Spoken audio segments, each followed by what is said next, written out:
Black Star Network is here. Oh, no punches! I'm real revolutionary right now. Support this man, Black Media. He makes sure that our stories are told. Thank you for being the voice of Black America, Roland. Stay black. I love y'all. All momentum we have now, we have to keep this going. The video looks phenomenal. See, this difference between Black Star Network and black-owned media and something like CNN. You can't be black-owned media and be scared. It's time to be smart. Bring your eyeballs home. You dig?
Folks, it's July 23rd, 2026, coming up on Roland Martin Unfiltered, streaming live on the Black Star Network. It's been more than a week since Detroit area youth mentor Lonn Hartman was found with life-threatening neck wounds at the Bliss-fest Music Festival in northern Michigan. We'll talk to Hartman's friend and the family spokesperson about the investigation. Howard University, lots of drama. They've been getting blown up on social media. Upwards of 500 students say they were actually unenrolled despite believing their financial aid, grants, and scholarships covered their tuition. We'll talk to one of the students impacted and an expert to explain next. A former JPMorgan Chase vice president is suing the financial giant for discrimination. She'll join us with her attorney to explain some of the things she had to endure. Plus, I'll share my conversation with New York Mayor Mamdani about his plans for New York's black community. Congressman Hakeem Jeffries calls out Donald Trump over the issue of affordability, and massive protests taking place in Madison, Wisconsin over an officer-involved shooting of a black man. It is time to bring the funk. I'm Roland Martin Unfiltered on the Black Star Network. Let's go.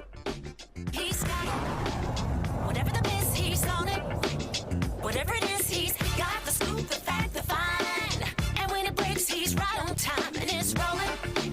Best believe he's knowing. Putting it down from sports to news to politics. With entertainment just for kicks, he's rolling. It's on roll, y'all. It's Roland Martin, Rolling with Roland now. He's funky, he's fresh, he's real, the best, you know he's Roland Martin now.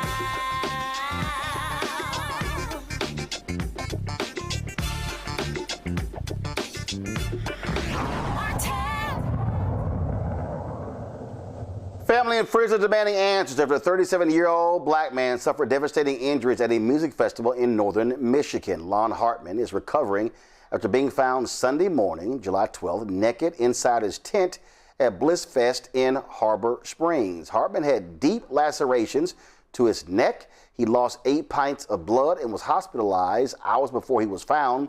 Hartman sent a text message to his friend Therese Garnier saying he did not feel safe. His friends are sharing concern about how the case is being investigated. The Emmett County Sheriff's Department says nothing has been ruled out and the case remains active. Hartman's friend and family spokesperson, Therese Garnier, join us right now. Glad to have you here. So this was a music festival, correct? That's correct. And just for clarification, too, he had texted me earlier that day at 2 p.m. He actually texted another friend that evening that he felt unsafe. So, okay, this is a music festival, okay, and we talked about a tent. So was it a multi-day festival? Was it, and it's one of these festivals where, you stay overnight? Mm-hmm. So basically, he had attended this festival last year just as a guest. This year, he was there as a performer. So he came up Friday to perform Friday night and then again Saturday evening. And so they have tents that families, those that are participating, can stay in. Some people bring campers, things of that nature. And so he had his own tent that he had set up for him to stay in, between the times that he was doing his performances. Okay. So when did this event, this assault or whatever, take place? Was it overnight? So was he staying overnight, or did he, just try to understand, did he go to the site, hey, sort of like when you have a trailer somewhere, hey, this is where you hang out, and then when you're done, you leave, go to your hotel, come back the next day? Or was he staying in the tent overnight? So how it's set up is he came here, he set up a tent, he was staying overnight every night. Got it. So when the incident, so he'd already stayed overnight Friday night, and then he stayed overnight Saturday night, and they believe that the assault occurred early Sunday morning between 2 and 4 o'clock. Has he given any indication? Is it one person, multiple people? I can tell you that it's multiple people. Was there security on the site? Was there lighting? Any idea of what the surroundings were?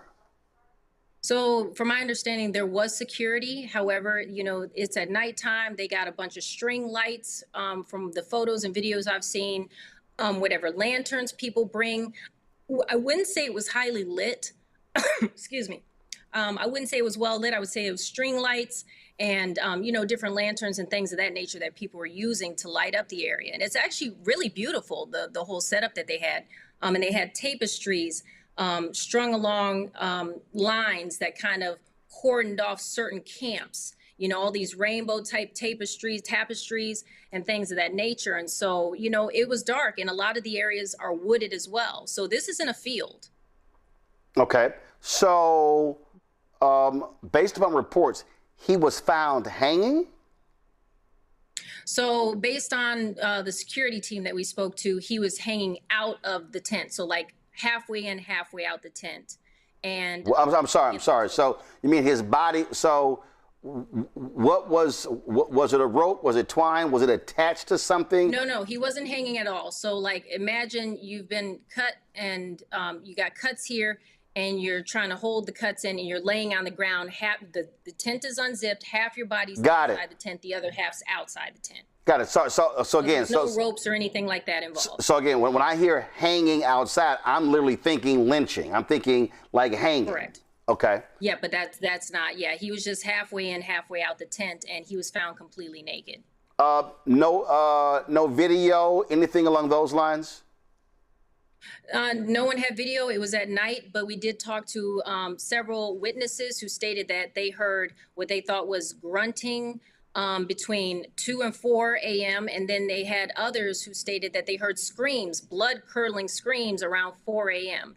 But they didn't know who it was or where it was coming from, because you have, I want to say maybe almost 100 tents around, so you can't really tell what tent it was coming from. And so he wasn't found until, I think security said they arrived around 9 a.m. So he had to have been found shortly before that. And when they found him, that's how they found him, halfway hanging, halfway inside the tent. And he had lost a lot of blood. They said there was barely any blood in the tent. There was this little splatter on the back of the tent. And they said all of it was coagulated. And they had never seen anything like this. And it was later found out that he had lost almost 8 pints of blood. So then they also stated that later on, someone brought up a blood-soaked towel that was not inside his tent. So the questions are, who opened the tent? Who pulled him out the tent potentially? Who had the towel, and why was it not in his tent? So when we spoke to security, it said there was no way humanly possible that he would have been able to unzip the tent, let alone crawl out of it. Status of the investigation. That's a great question. I don't know, because we've reached out to the police. We were actually working with them originally, and they had told us initially that we have to investigate all angles, but then they said, but we really don't feel it was a suicide or a self-inflicted, because if we did, we wouldn't be gathering all of his items. We wouldn't have 3 different agencies looking into this. And so, they seemed like they wanted us to work with them. They're like, oh, great, send us whatever you have. Let's kind of work together on this. And so we're like, bet, this is great.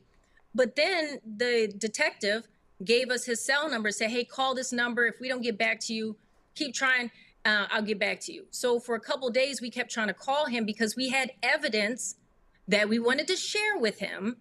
He wasn't getting back to us. So then we showed up at the station twice. The doors were not locked. They were completely open. We go in, my partner went in and he said, hey, we want to talk to the detective we were speaking to earlier, Alex Babcock. And they were like, no one's here. And so he says, well, look, I'm trying to give y'all some evidence. I need some evidence from y'all, because security also told us they saw a guy outside heckling and laughing and doing all sorts of things while they were trying to administer aid to him, so much so that they threatened to arrest him several times. And then he finally jumped in his car and drove off. So we wanted to talk to police and say, who was this guy? We hear that you have a photo of his license plate. We also have evidence that we want to present. They said, we can't talk to you about that unless you bring the mom up here.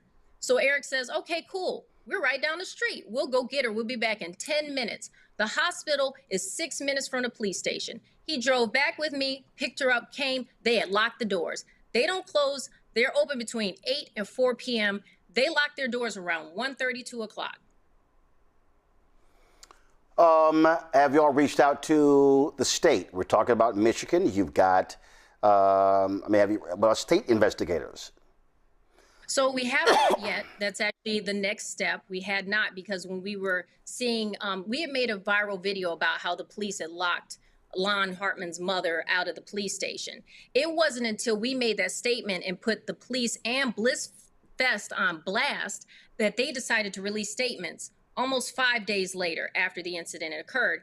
And they made a statement saying, oh, we thought it was self-inflicted, or it may have been an altercation that happened. We've been in touch with the family. And that's not true. They had not talked to the family. I've been with Judy and Ashley every day since Monday afternoon, every day. And they had not. The only time they talked to her, which was briefly, was when he was getting a rape kit done.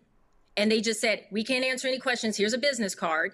And then they called her after we made the video, and they lied and said they were speaking to the family and told her, we can't release any, it's rare that we release any evidence to family members, but you need to call this person. You had already told us that if we bring her up there, you would show her the evidence. And now you're backtracking and then telling her to call other people. And so they have not spoken. I know for a fact, I have call logs. They have not spoken to Judy or Ashley, who are the two who have been up here since he got here. So they're lying when they say they've spoken to family. Now, I don't know if they've talked to cousins, other family members. I can't speak on that. But what I do know is they're not speaking to the two people that are right down the street from them. All right, then. Well, what is the condition of Lonn right now?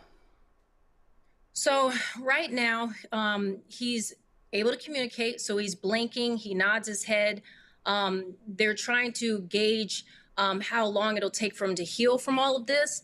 When you lose that much blood, they don't know what, the aftermath could be, because it's all dependent on your body and how it heals from it. And so, the hopes are that they'll be able to transfer him, in a week or so to a facility closer to his home to help him with his recovery so he can keep recovering. But right now, he'll have really good days, and then, a health concern will pop up, and then it'll feel like, okay, now we're backtracking again. So it's been a lot of back and forth teeter-tottering, and, he could, it's a lot. It's a lot. And just imagine having, someone do this to you, and you wake up in a hospital and you can't move, you can't eat.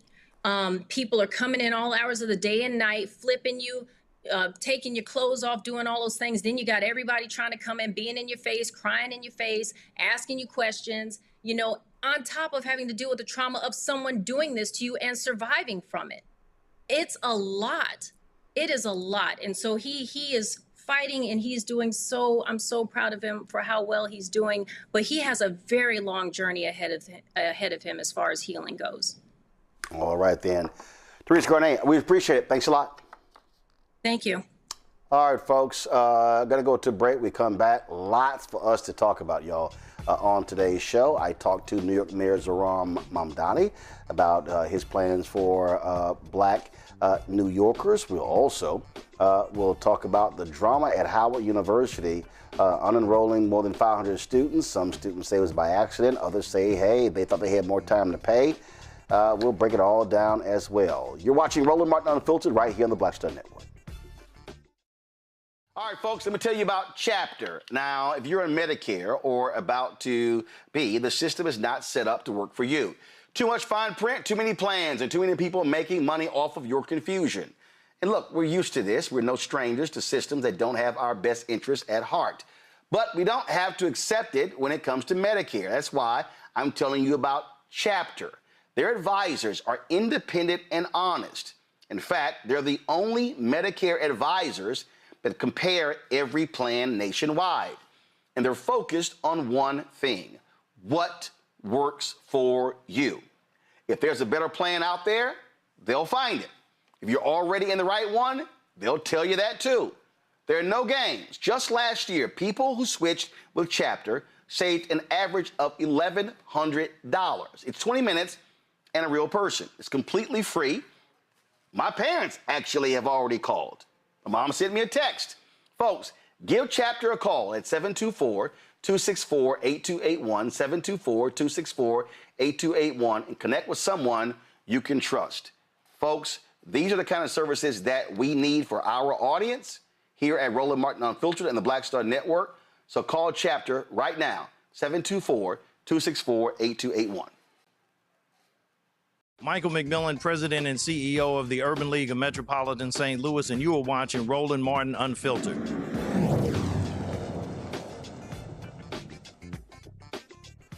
House Democrat leader Hakeem Jeffries told reporters today that while House Republicans are failing the American people on every front, it's Democrats who are fighting to lower costs, protect health care, and hold corrupt crooks accountable. More than 18 months into Donald Trump's presidential term, the verdict is clear. Donald Trump and House Republicans have failed the American people. Costs haven't gone down in the United States of America, costs have gone up. ICE is completely and totally out of control, spending billions of taxpayer dollars to brutalize and kill American citizens and to violently target law-abiding immigrants. The Trump tariffs have cost the American people thousands of dollars per year in additional expense. Republicans have enacted the largest cut to Medicaid in American history, and as a result, hospitals, nursing homes, and community-based health centers all across the country, particularly in rural America, are on the brink of closure. Republicans have refused to extend the Affordable Care Act tax credits, putting in jeopardy the health insurance of more than 20 million Americans and causing premiums to skyrocket, in some instances, more than $1,000 in additional expense per month. Donald Trump and Republicans have launched a reckless war of choice in the Middle East that hasn't made America safer, but that has resulted in the tragic death of 18 brave service members. Hundreds more have been seriously injured, including confronting the possibility of traumatic brain injury for the rest of their lives. More than $100 billion in taxpayer money has been wasted by Donald Trump over in the Middle East, a war that he promised never to get us into.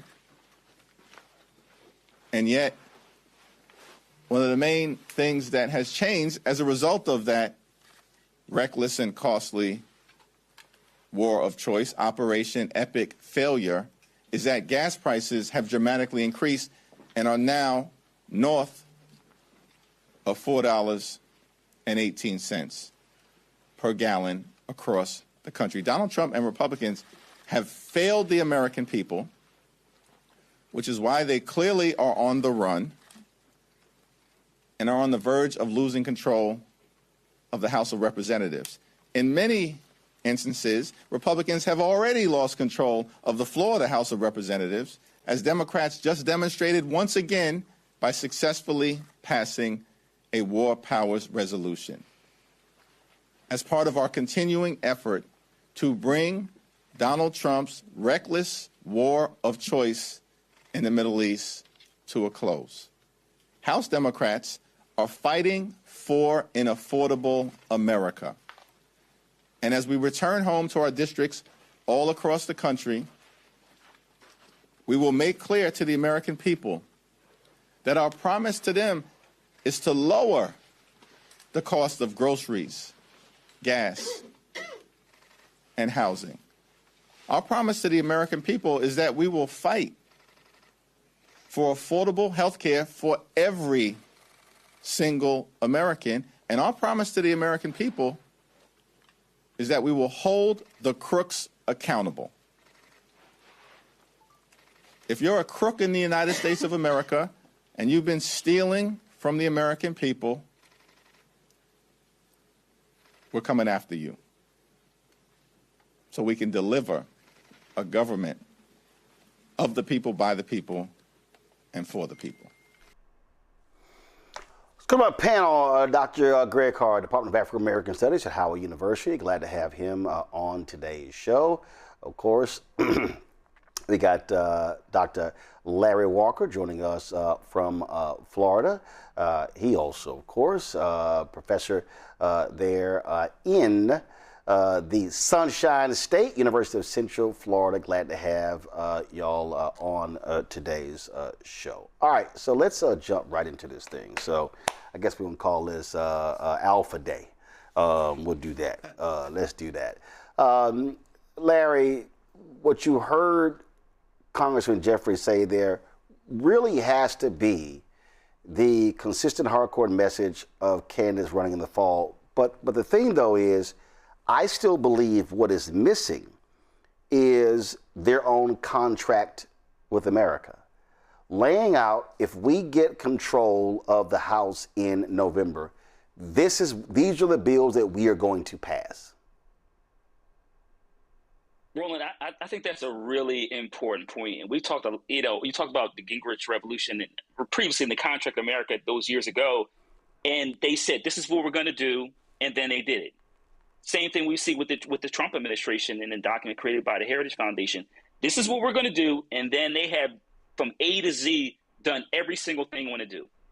You have to have a plan that people can read, and also how you're going to implement it, and that it's clear to the average working class American, whether you post on social media, et cetera.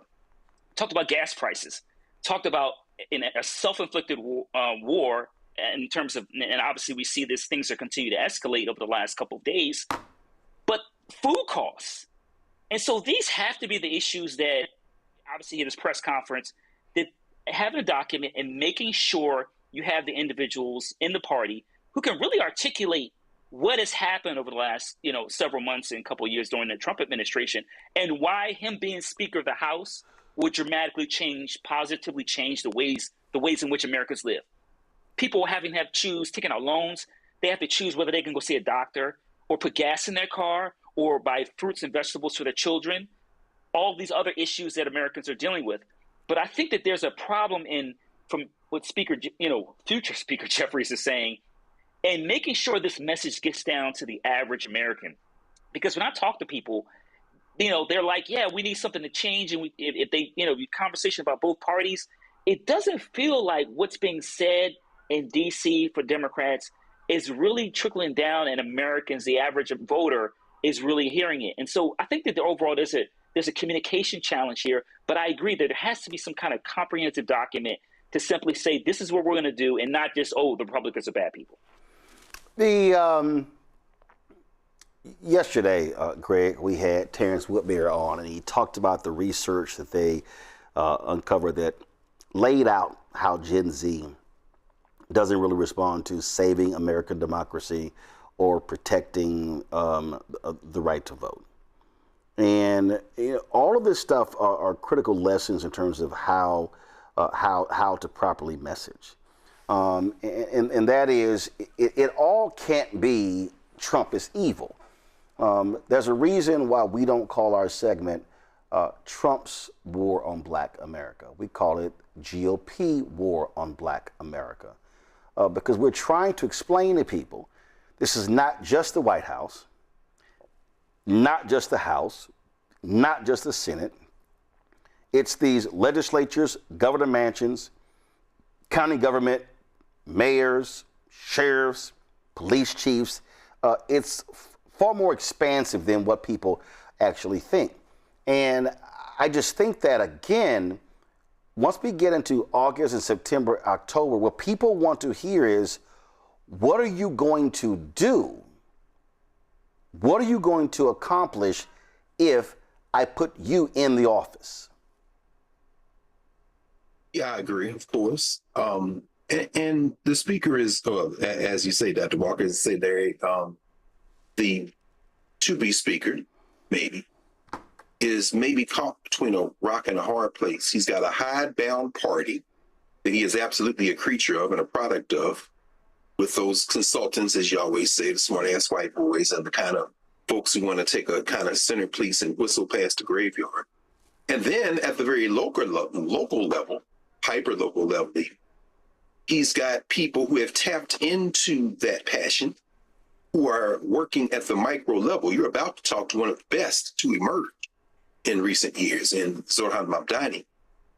And so I think what's missing in Representative Jeffries' words there are indeed what you and Larry have said, the specifics of what you would do, if you were in power, which becomes difficult for the Democratic Party because, of course, their big tent includes some folks who will likely peel off and defect. But, and here is where I think he can make the adjustment. I was watching yesterday as they pushed through the latest giveaway, which will probably die in the Senate, of our tax dollars. And Representative Jim McGovern, Democrat of Massachusetts, I think took the position that the Democratic Party has to take now.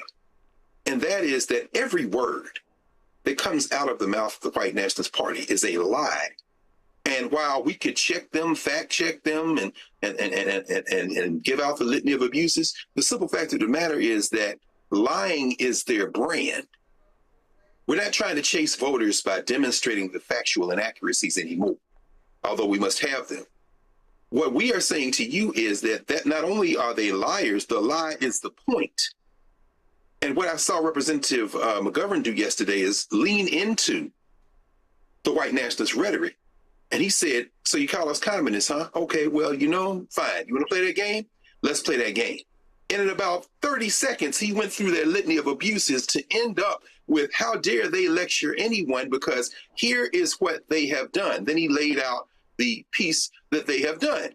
And he didn't lean on the saving American democracy. What he said is these people are liars and they're still on both hands. And here's how they're doing it. And this is why your gas prices have gone up. This is why your food prices are going up. This is why your health care is going to go up. They're so damn insidious that they pushed your premiums escalation even further past the midterm so it can hit you at the beginning of the year. So if elected, as you say, here are the bills we're going to do, here are the bills we're going to do, here are the bills we do. But we need more.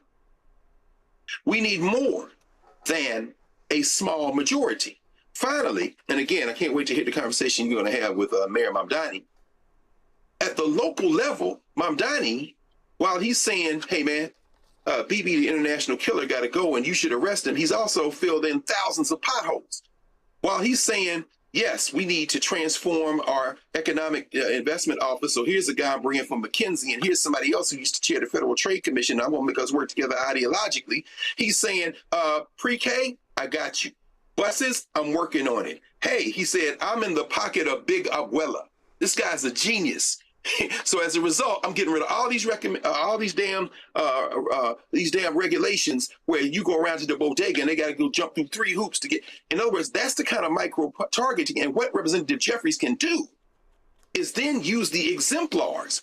Stop running from Zoran Mamdani. Stop whistling past the graveyard and say, look at Mayor Mamdani. Look at what soon-to-be Mayor Janice George may do in Washington, D.C. Look at the fact that we purged our party of a candidate in the Senate, for the Senate in Maine, that we had a problem with, and that the man we replaced him with is in the polls already ahead of Susan Collins, who is a liar to her core, is not a moderate, and here are the policies that she has. In other words, use your exemplars, because these young people and Democratic Socialists and everybody else have already turned away from Representative Jeffries. And your chance now is to use the exemplars of what stuff's working at the micro level and lean into it. But I'm afraid his consultants and his whole political career seem to probably trend in the other direction. He's going to keep doing what he's been doing, which is talk about the Democrats and put us in power because they failed the American people. Nobody's inspired by that. All right, speaking of that, we will have that interview with Mayor Mamdani coming up next right here on Roland Martin Unfiltered. But before we actually go to our commercial break, folks, let me get personal for a second. My mom had questions about her Medicare. She called Chapter, a Medicare advisory company, and texted me right after saying it's a great benefit. It was easy. A real person walked her through the whole thing. And then, of course, it's not just her. Woman up in Yonkers wrote in saying the process was so simple, the enrollment was easy, and of course, and she was so glad she called. Then there's Marilyn, 90 years old, down in Florida, living on Social Security. Her premium climbed every single year, north of $400 a month for coverage she could barely afford anymore. She called Chapter, and they found her the same top-tier coverage for hundreds less. 90 years old, and finally somebody in her corner. I hear stories like that again and again from this community. The Medicare system was not built to work for you. Too much fine print, too many plans. Chapter's advisors are independent and honest, the only Medicare advisors that compare every plan nationwide, focused on one thing, what actually works for you. If you're already in the right plan, they'll tell you no games. And people who switched with Chapter save an average of $1,100 a year. 20 minutes, a real person, completely free. You can call Chapter at 724-264-8281, 724-264-8281. With medicine and science under attack, I want to keep you and your family informed and healthy. I'm Dr. Ebony Hilton, and I knew at the age of 8 that I wanted to be a doctor. So I studied hard and became the first African-American female anesthesiologist hired at the Medical University of South Carolina since its opening in 1824. And I always say I was made into a doctor, but I was born to be a mom. And as a new mom, wife, sister, daughter, and friend, I understand how frightening a medical crisis can be. I care for individuals on some of the worst days of their lives, and it's my mission to provide you with a safe space to gain clarity on issues affecting your mind, body, and soul. I recognize that there are health disparities, particularly as it pertains to race, and I want to help bridge the gap between you and your healthcare providers. Join me every Thursday for Second Opinion on the Black Star Network, where each week I'll invite experts from various medical fields to share the latest health news. We'll discuss topics such as the vaccine debate, mental and sexual health, medical bias, infertility, menopause, andropause, nutrition, and aging. Together with my medical colleagues, we aim to provide you with a second opinion. Don't miss it, Thursdays only on the Black Star Network. Hey, I'm Tasha Cobbs, and you are watching Roland Martin Unfiltered. But I need a little filter. I need something. Blow me out. Make me look 35.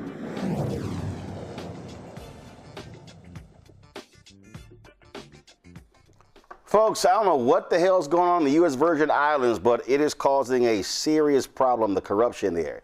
The U.S. Department of Housing and Urban Development has immediately suspended the Virgin Islands Housing Finance Authority from receiving federal funding. The suspension comes following a criminal conviction of the authority's former chief operating officer and years of audits that have cited financial mismanagement, inadequate fraud controls, conflicts of interest, and failures to comply with foreign aid obligations. The Virgin Islands received nearly $2 billion in federal funding to help with recovery after Hurricanes Maria and Irma in 2017. But according to HUD, improvements to housing and the electrical grid still have not taken place due to mismanagement. A number of officials in the Virgin Islands have been convicted and sent to prison for their roles in handling the disaster relief money. Former Virgin Islands Police Commissioner Ray Martinez has received a 10-year prison sentence. Former Housing Authority Chief Executive Darren Richardson sentenced to 3 years in prison. Former Office of Management and Budget Director Jennifer O'Neill, a 7-year prison sentence.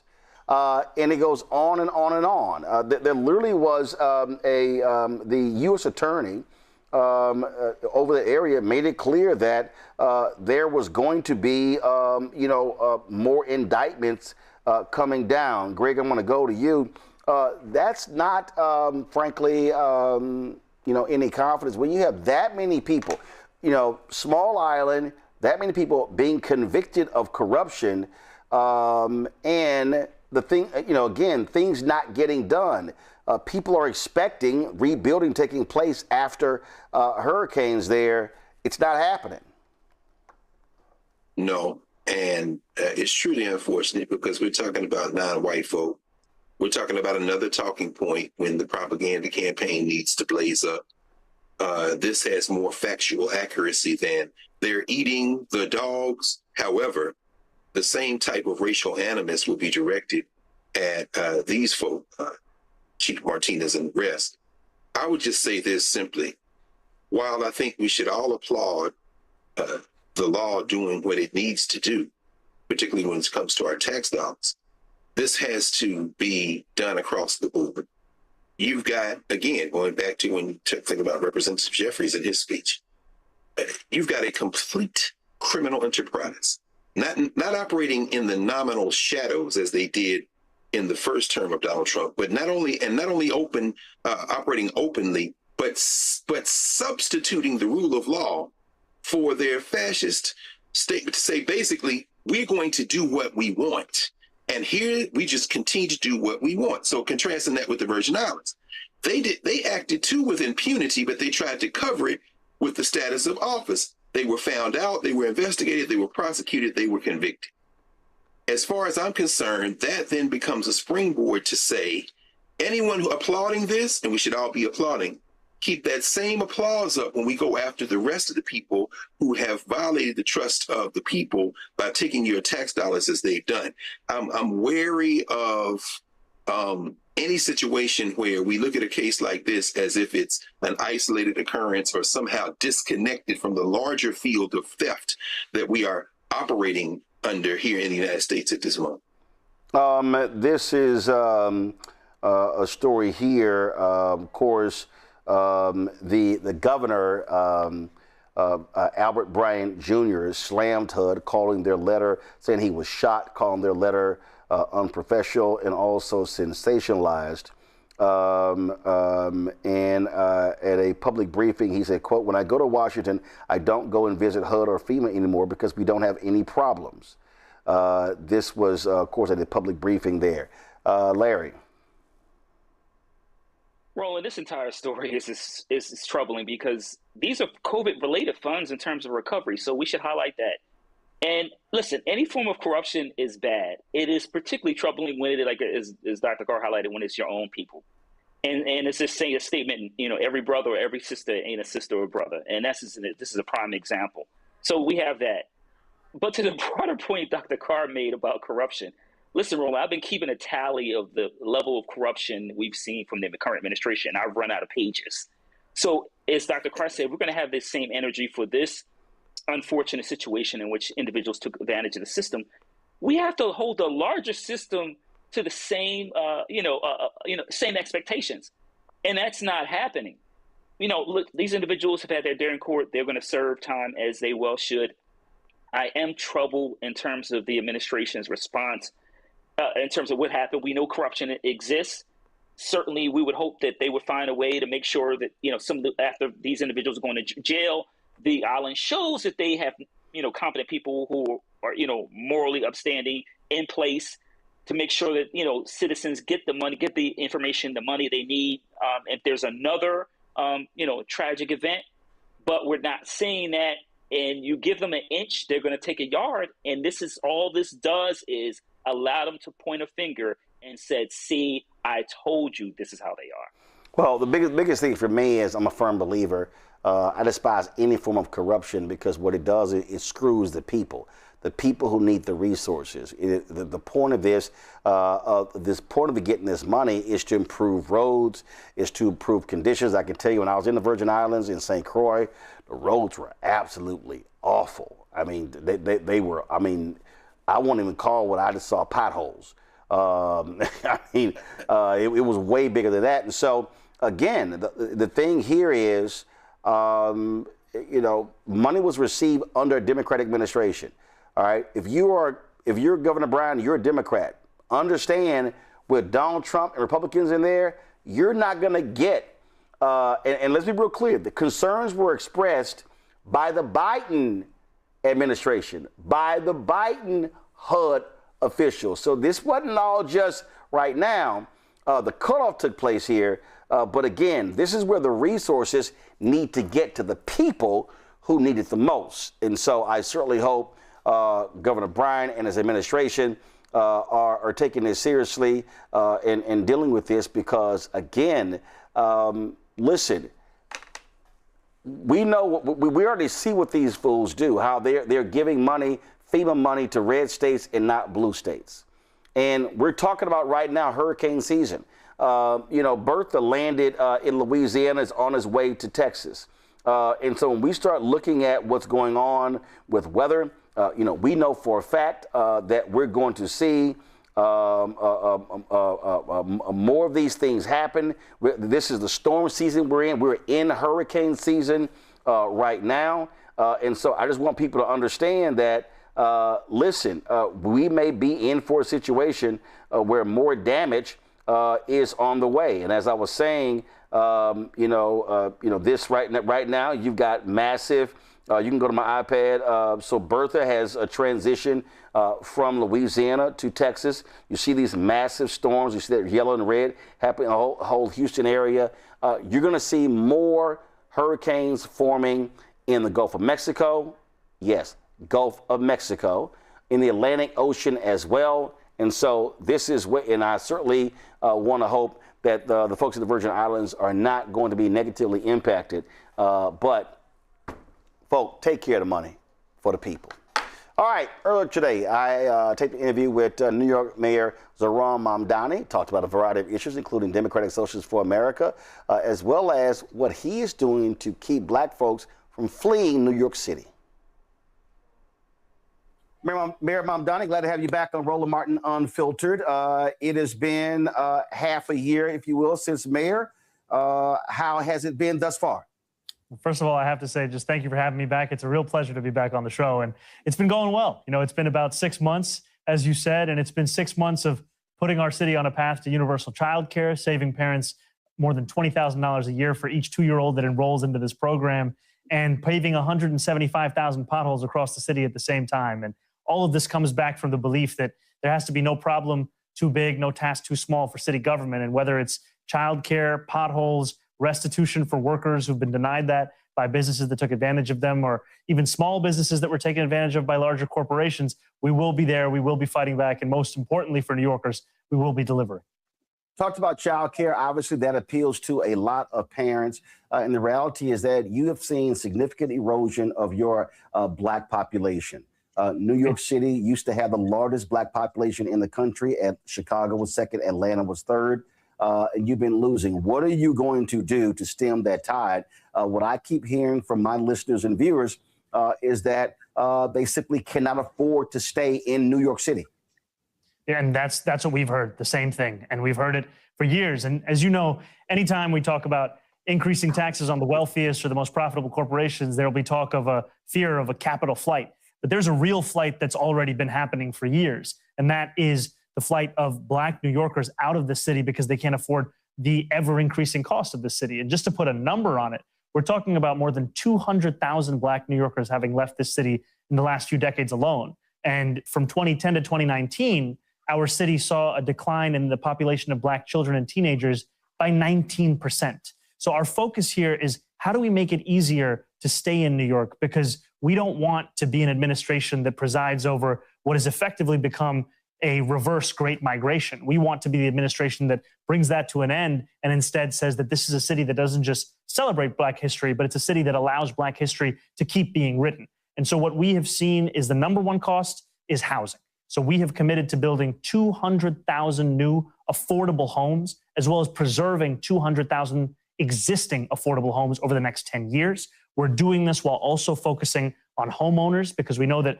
for many Black New Yorkers, homeownership has been that path to stability. And what that has meant is creating the city's first ever office of deed theft prevention, so we can bring an end to the scourge of especially older Black New Yorkers being taken advantage of under the guise of refinancing or planning out the shift of possession of the property to the next generation, and instead protect their rights as homeowners. And we do this as well as delivering on childcare, because when it comes to the cost of living, childcare is the second most expensive thing, and it's considered a good deal in our city today if you can get childcare for $20,000 a year, and that's just something that we can't accept.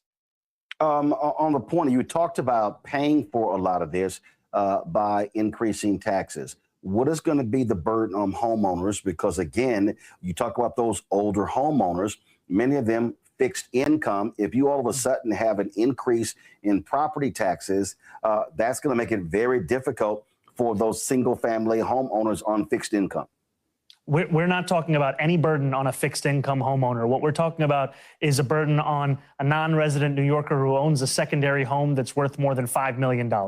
And that is very few and far between in this city. And yet what we've seen is that a city where, as you said, a homeowner on fixed income is struggling to make ends meet, it's also the wealthiest city in the wealthiest country in the history of the world.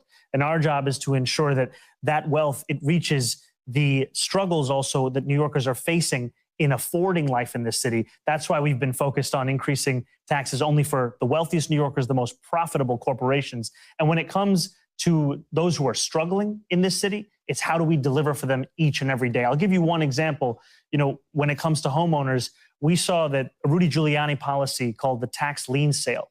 The city was selling tax liens in black neighborhoods at 6 times the rate it was selling them in white neighborhoods. And I used to be a foreclosure prevention housing counselor before I was an elected official. I would see up close what it meant when that lien was sold. It meant you were on a fast track to foreclosure. So what we did, one of the first things we did was coming in, we said, look, it's not worth the amount of money this is bringing into the city if it means it's at the expense of home ownership. And so we put a pause on that lien sale for the first 6 months with a study instead to look at, yes, how can we make sure that everyone is paying what they owe the city, but also how can we make sure it's not happening at the expense of their ability to stay in this city? One of the things that you had to deal with early on was the lack of a senior African-American leadership. How have you fixed that problem? So I'm proud to say that we have a deputy mayor for community safety, the first ever deputy mayor in that position with Anita Francois, who is leading the work of ensuring that we have a all of government approach to public safety and understand that we don't just respond to crime, we also do the work to prevent crime. And what she's been able to do has already had tangible results, especially for young people across the city. And it's a lot of work that needs to be built on. And I think this gets back to the point that I've been sharing over the course of the campaign, which is that not only do we want a city government that is delivering for New Yorkers, we also want one that looks like New Yorkers. And so we can see that whether it's in a deputy mayor or a chancellor or commissioners all across this administration, it's a reflection of what the first Democratic Socialist Mayor David Dinkins once described the city as, which is a gorgeous mosaic. Speaking of that, so you called David Dinkins a Democratic Socialist mayor? Yes. He identified himself as a Democratic Socialist. He was also our first black mayor. And in many ways, he was an inspiration, not just for me, but for so many New Yorkers with his vision of what the city could be. And even just recently, I was celebrating Mandela Day, and I was looking back at images of how David Dinkins welcomed Mandela to this city and what it looked like to actually be a mayor with humanity at the core of the agenda. So right now you have this raging debate. First of all, I don't necessarily believe that it is. I believe it is a raging debate in New York media circles as opposed to what's happening all across the country in terms of DSA candidates winning in New York, become mayor of D.C. and a couple of other places. And one of the things that I've said is that the reality is Democratic Socialism of America policies play well in very blue districts. Reality is that for Democrats nationally, especially in Congress, in order for them to, let's say, win the House, you're going to have to win in places that are purple, places that might lean red. And so how do you respond to folks who say that, oh my God, these DSA folks are taking over the party, that they're going to destroy the party, and we're not going to be able to win because we're going to get branded as socialists and communists? Well, Democrats have been branded as socialists for longer than I can remember. I remember President Obama being called a socialist almost every single day by Republicans across this country, and it didn't stop him from delivering not just on a first term, but a second term, and things that we still talk about to this day. And I do have to push a little bit on you, Roland, on the premise around blue and red and purple, because I believe what's at the heart of this agenda is the struggle of the working person. And as much as we believe ourselves in New York to be exceptional, we also know that working people aren't just struggling in New York City, they're struggling everywhere across the country. And this message is about how can we ensure that when you work every single day, that you come home at the end of the day and you can actually afford to pay those bills for your housing, for your childcare, for your groceries. How do we reduce the distance between those two things? And here in New York City, we've talked about building more affordable housing, universal childcare, city-run grocery stores, real tangible things. I think that these have the potential to connect with any working person that's struggling anywhere. And I think for those who are concerned about what is this party, my answer would be that, what is the Democratic Party if not its voters? And what we've seen from its voters is that people are hungry for a vision of the Democratic Party that has more to do with the New Deal than with the raw deal that so many Americans have been forced to accept over these last few years. So on that particular point there, so what do you say to Senator Chuck Schumer, Representative Hakeem Jeffries, DNC leader Ken Martin, and others in terms of messaging? Because again, when I sort of see this landscape, when I see this conversation taking place, there's a different conversation that's taking place on CNBC, on Fox News. They almost are the same than what's happening in living rooms. And so are you telling Democratic leadership, lead with policies and not labels? Because if you lead with a label, people automatically start thinking something totally different. But what I would say is not to listen to me, but to listen to the voters themselves. Because when those voters have spoken, us listening to them is what has been the premise of us being able to deliver for them. And I think you're onto something in the focus of the agenda, not being how you describe it, but in fact, what it's delivering for people. You know, I'll tell you, as a democratic socialist, oftentimes I'm asked, what has it meant in my conversations with New Yorkers? And most often when I've knocked on a door when I was running to be mayor, people didn't ask me how I describe my politics. They just asked if there was room in my politics for them. And there was a time when we were very clear as to what this politics meant. You know, you think about freedom from fear, freedom from want, freedom of worship. These are the kinds of things, the ways that we would describe what this could mean. Today, for a lot of Americans, it feels like politics is irrelevant to their struggles. It feels like it's something that the less time they spend on it, the better that they feel. And we want politics to be something that not only a few people can afford to think about, but rather something that can deliver the many the dignity that they have long been denied. We talked about education. We talked about charter schools. Listen, you spend a ton of money in New York City on schools. There are parents who are not happy with the education their kids are getting. And so how do you make that quick turnaround? If a parent's got a kid in 9th grade, they can't wait for a 4 or 5 year plan to finish. Their kid is gone. I think first and foremost, you have to actually listen to parents and understand what kind of obstacles they're facing in their child receiving the world-class public education that they deserve. Too often, what we do is explain away the problem, then actually recognize it and start to plan how do we respond to it. One of the first things that I did was bring in Chancellor Kumar Samuels, who has been doing a very good job in the work of leading what is the nation's largest public school system. And one thing that truly appealed to me when I was considering him and continues to me as he has led this public school system has been his insistence on the importance of both rigor and an integrated school system. Too often what you will find is that these two words are posed as if they are somehow at odds, when in reality, they are both reflections of a functioning and successful school system. And so what our focus has been is how do we put the investments into our school system that are necessary? A lot of them, you know, you were bringing up a student in 9th grade who can't afford to wait 4 years.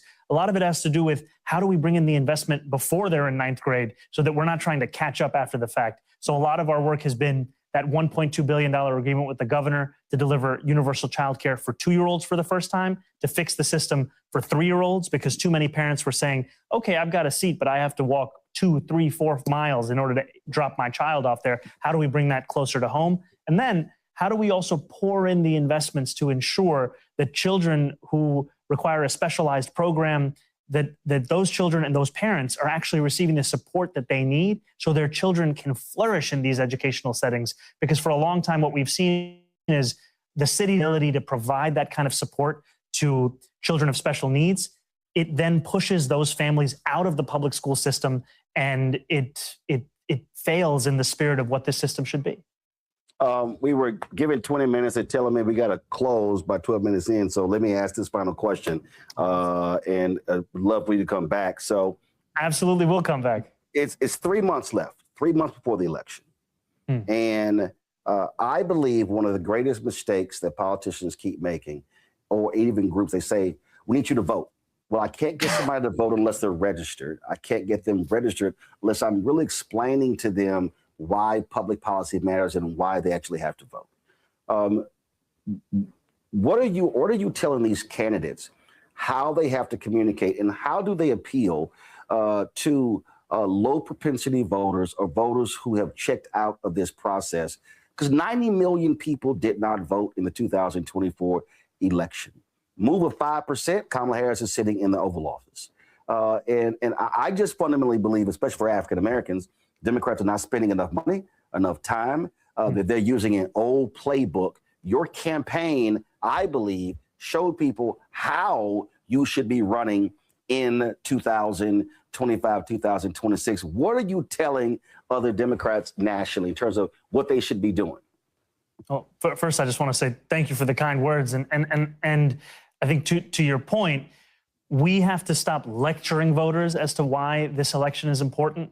And we have to start earning their interest and their support. And the quickest way to do that is by speaking to them about a political agenda that they understand as relevant to their struggles. Too often it sounds like we're putting forward a policy where a voter is spending more time trying to decide if they're eligible for that policy than whether it's going to motivate them to actually vote for that policy.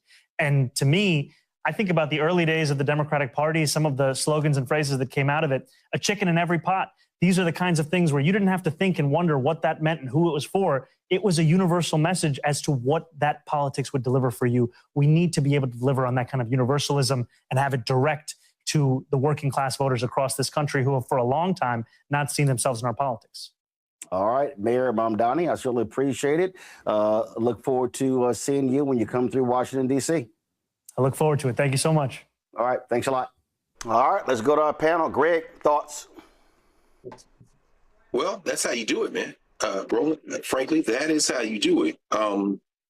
You asked him about the thing that I think many folk have been talking about, which is the representation in his administration. I think that's very low on my list of priorities, but I understand. And he named, of course, the deputy mayor for community safety, Nita Francois, also Kamar Samuels, chancellor of schools. But most importantly, and by the way, just a footnote here for folks who may not know, David Dinkins was a card-carrying member of the Democratic Socialists of America. He spoke at the Socialist International meeting in 1990, shortly after being elected mayor, and he talked about public education, strong and vibrant unions, among other things. Fiordello LaGuardia was not a card-carrying member of the Democratic Socialists of America, and he ran for mayor, was elected twice as a Republican. When he ran for Congress, he ran on the socialist ticket because he couldn't get the Republican nomination. And in office, he governed like a socialist. Anybody who thinks, I don't know about socialism. Do you know about public transit? Do you know about public housing? Do you know about subsidized education, public education? All those are socialist principles. Anyway, back into the point. Mamdani is able to put things in a very, very accessible way. To evoke a chicken in every pot, puts it where, as Joe Madison said, the goats could get it. But he does it in a way that allows him to take the vitriol, the attacks, and make no mistake about it, the attacks of the White Nationalist Party against him are about one thing and one thing only: wealth. And so when you asked him about people losing their houses after he led with the deed theft policy that he is pushing, he responded with, oh yeah, none of them people, we're not going after them. That's not going to be a problem. We're going after people who got a second home and worth more than $5 million. In other words, the people we should all be looking with a left eye at. But we live in a society where Zoran Mamdani is effective by doing exactly what you asked him about and told him, which was taking the labels off. He pushed back a little bit, and I would even go so far as to say, I don't know that it was a pushback as much as it was you gave him an alley-oop and he dunked it. But here's the thing. Nobody is going to argue that you should have affordable health care and education. And by the way, the special admits this year, Bronx High School of Science, the school that Mamdani went to, for example, all public schools have an abysmal acceptance rate for Black students. Asian students, sky high. Latino students, abysmal. Black students, worse than that or tied with that. He was very upset about that, but I think that has to change. But what he said there about the not separating rigor and integration, that's chef's kiss. Because what he's saying is this person born in Uganda, whose middle name is Kwame for Kwame Nkrumah, he is saying that we must now have a society where everyone has a floor under them to be able to reach for their full human potential, but we're not judging people by how far they go in society, but by the fact that they live in the society. That is a message that only the racists and the millionaires will reject. And he's not scared of either one of those groups. Now, let me be very, very clear, Larry. I do not give a damn about Tucker Carlson. I believe he is a fraud. I believe he is a white supremacist. But there was this conversation he had with Stephen A. Smith that in many ways he sounds like Mamdani. Listen. This has been going on for over 60 years. I don't think it's actually helped that much. It's made people hate each other, but it's also obscuring the true crisis in the country, which has nothing to do with race and has to do with economics. And the people benefiting from the private equity scams and the crypto scams and all the other scams underway in the American economy, we don't really produce anything. We just lend money at high interest, sell real estate again and again. Those people are getting richer than everyone else, the billionaire class, and they don't want to deal with questions about how exactly this works. Why are they paying half the taxes that you're paying as a wage earner? Like, I don't really get that. And they don't want to have to defend it. So instead they're like, the real problem is race. And these whites are just bad and they've taken all the stuff. Well, actually, if you look at the numbers, that's insane. One of the biggest groups of poor people in this country is white. Are they privileged? I don't think they are. So like, it's not about race. We should treat all American citizens equally. That's the whole point of the civil rights movement. That's the whole point of the Constitution. And we're not, and we should. And then just say, look, it's not about ignoring the crimes of the past, which we should not do. We should never lie about anything. It's just about being honest about what's actually happening. And the real problems stem from the way our tax code is structured. And most people don't even think about it because no one in the media ever talks about it. It's like, really? So if I invest money, I pay half the tax rate as if I go to work? So are we saying that it's twice as virtuous to invest or to get inherited money as it is to have a job? That's what we are saying. Because we tax things we want to discourage. That's why cigarettes are expensive. So, like, are you really going to say with a straight face that you're like twice as good a person because you inherited money as I am because I go to work every day? Because that's what we're saying. Right. And so in a normal country, you just like have a revolution. People are like, I'm not putting up with this. But in our country, because every conversation is controlled by the media filter, we don't even know what's happening. And so people are like, well, my life sucks. It must be the whites, or some whites are like, it must be the blacks or whatever. It's like, this is racial foment. This is racial conflict, which is created by the people who are taking all. All right, let's be real clear. First of all, the reason he's full of shit with all of this is because he engaged in this racial warfare when he was at Fox News. 2, it is beyond idiotic to remove race from the conversation because race is a huge part of the conversation. And yes, Tucker, poor white people do have a privilege being white. But see, that's also the problem, Larry, that I've always said with the phrase white privilege. Because when we hear privilege, we automatically think economics. Okay? That's why that phrase doesn't work because in terms of what it speaks to. But the facts don't lie. If a white male high school graduate is making more money than a black college graduate, yeah, Tucker, that's race. But the point that he's making about the economic piece, billionaire class and others, that's really what we're dealing with here. The fundamental issue in this country is that those with money want to make more money. They want to pay as less as possible. Those with money, those individuals, what they want to do is they want to sit here and say, hey, you know what? $5 billion is not enough. I really need $10 billion. Then when they get $10 billion, I really need $15 billion.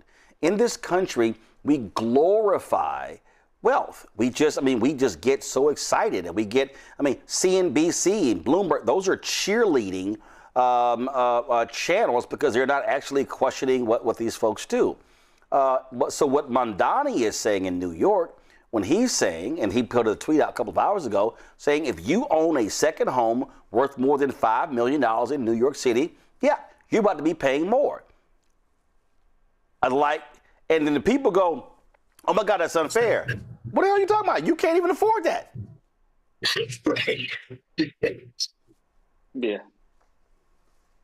Yeah, Roland, there's a lot of really great points here. So remember back in the day was a show, Lifestyles of the Rich and Famous, right? And people watch those shows and watch rich people jet set buy $4, $5, $10 million homes and applaud them.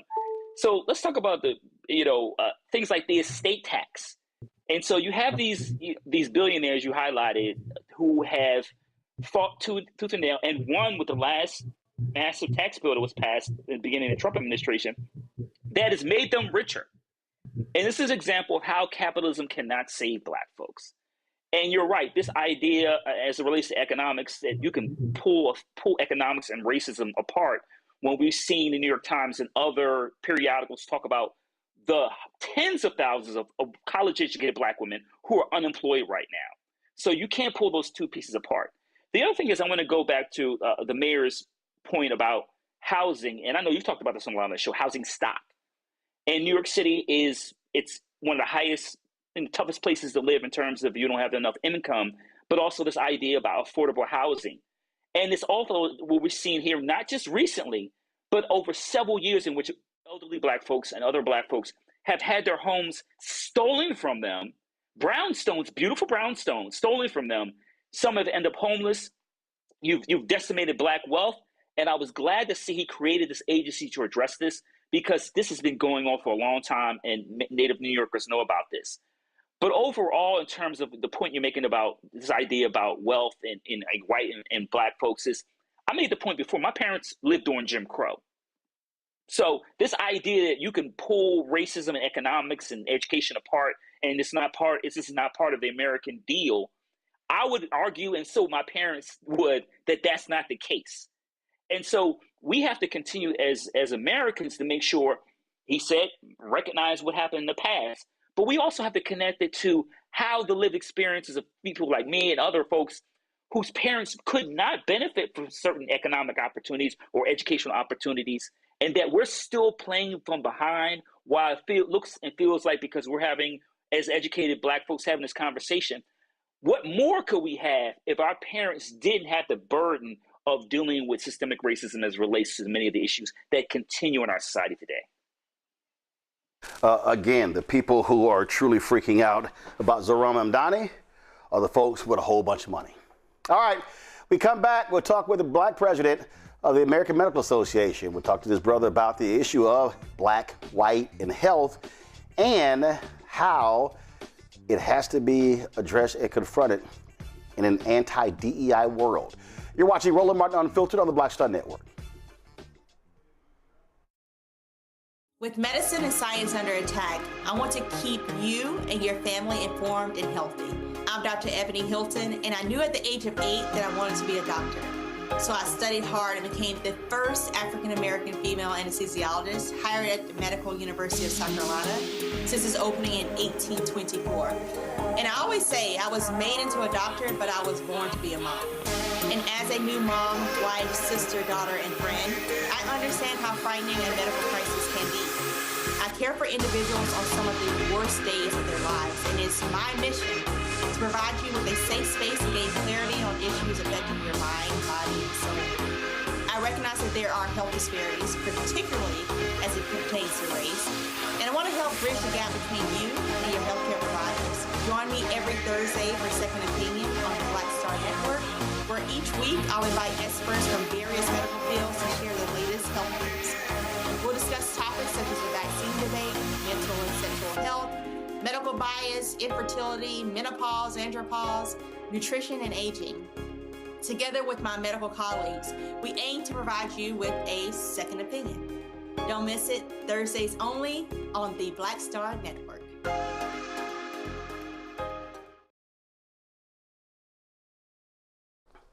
All right, folks, let me get personal for a second. My mom had questions about her Medicare, so she called Chapter, a Medicare advisory company, and she texted me right after saying it's a great benefit. It was easy. A real person walked her through the whole thing, and now she understands better what's going on. But it's not just her. A woman in Yonkers wrote in saying the process was so simple, the enrollment was easy, and she was so glad she called. Then there's Marilyn, 90 years old, in Florida, living on Social Security. Her premium climbed every single year north of $400 a month for coverage she could barely afford anymore. So what does she do? She called Chapter. They found her the same top-tier coverage for hundreds of dollars less. 90 years old, and finally somebody in her corner. I hear stories like that again and again from our community. The Medicare system was not built to work for you. Too much fine print, too many plans. Yet Chapter's advisors are independent and honest, the only Medicare advisors that compare every plan nationwide. They're focused on one thing, what actually works for you. If you're already in the right plan, they'll tell you. No games. And people who switched with Chapter saved an average of $1,100 a year. All it takes is 20 minutes. You talk to a real person, and it's completely free help. So call Chapter at 724-264-8281, 724-264-8281. That's Chapter.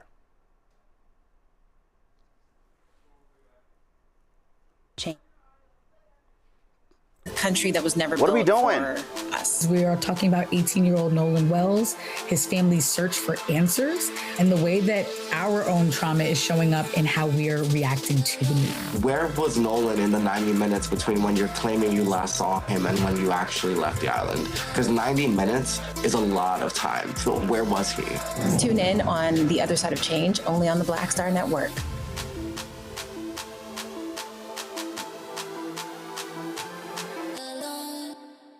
This is Eric Dickerson, and you're watching Roland Martin Unfiltered.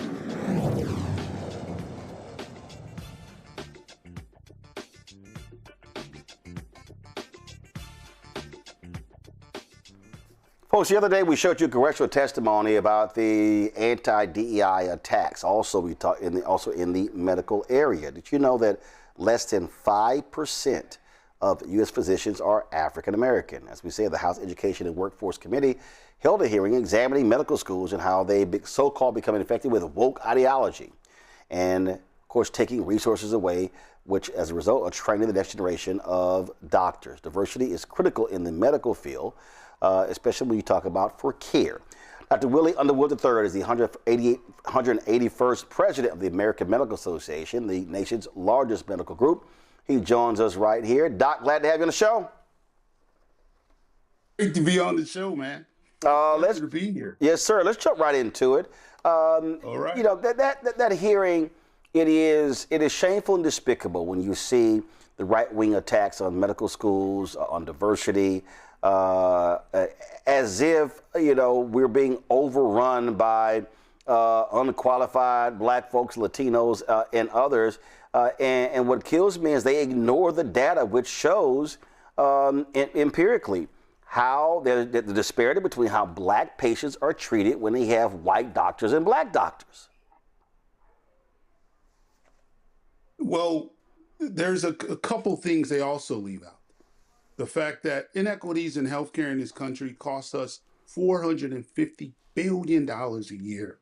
And by 2040 is estimated to be $1 trillion, which will probably occur before 2040 because of the healthcare changes in Medicaid and in SNAP benefits and stuff like that. So that is a significant cost to this nation that we all pay, right? So when, you know, and what you hit on is this, is that we know that when you have physicians that are concordant, that means that when black patients have black physicians, and it works the same thing with Hispanics and Native Americans as well, their health outcomes are better. Newborn survival rates increase by 50%. Adherence to preventive care increases by 19%. Life expectancy increases. And if you don't mind, I want to tell you a story of how that really plays out in society and healthcare delivery. So, you know, when I was a medical student, I was in clinic, an internal medicine clinic, and a patient really collapsed in the lobby, collapsed. And they examined her and her blood pressure was extremely low. They tried to they said, you need to be admitted in the hospital. She said, no, call my family, I want to go home. And the doctors knew that she needed to be admitted. They were trying to provide her care. And they said things like, if you go home, you're going to die, A lot of stuff they said that, and she says, I don't really care, I want to go. So they said, okay, and they had her waiting in a patient's room alone. So I said, well, can I go talk to her? Now I went and talked to her. Now, interesting, when I looked at this lady, what I saw was my grandmother. And I sat back and said, well, if I was talking to my grandmother, what would I tell her? What's really important to my grandmother? And I said, it was important to my grandmother, me. My grandmother cares about me more than she cares about everything, because telling her she's going to die, she's someone who believes in God. So she's, I'm going to go all to my Lord to be free. So I ain't worried about dying. But when I talked to her about her family, talked to her about her grandchildren, And then I asked her, I said, which was your favorite grandchild? And then she told me, and I said, well, what's your favorite grandchild going to do? And I named her by name, when you die. And she says, what? I said, yeah, because that's what we're talking about. They're not going to have you here. So let's figure out why you don't want to be admitted. And she told me, I don't want to be experimented on. And I said, okay. She said, I don't trust the system. I said, and she gave rational reasons why.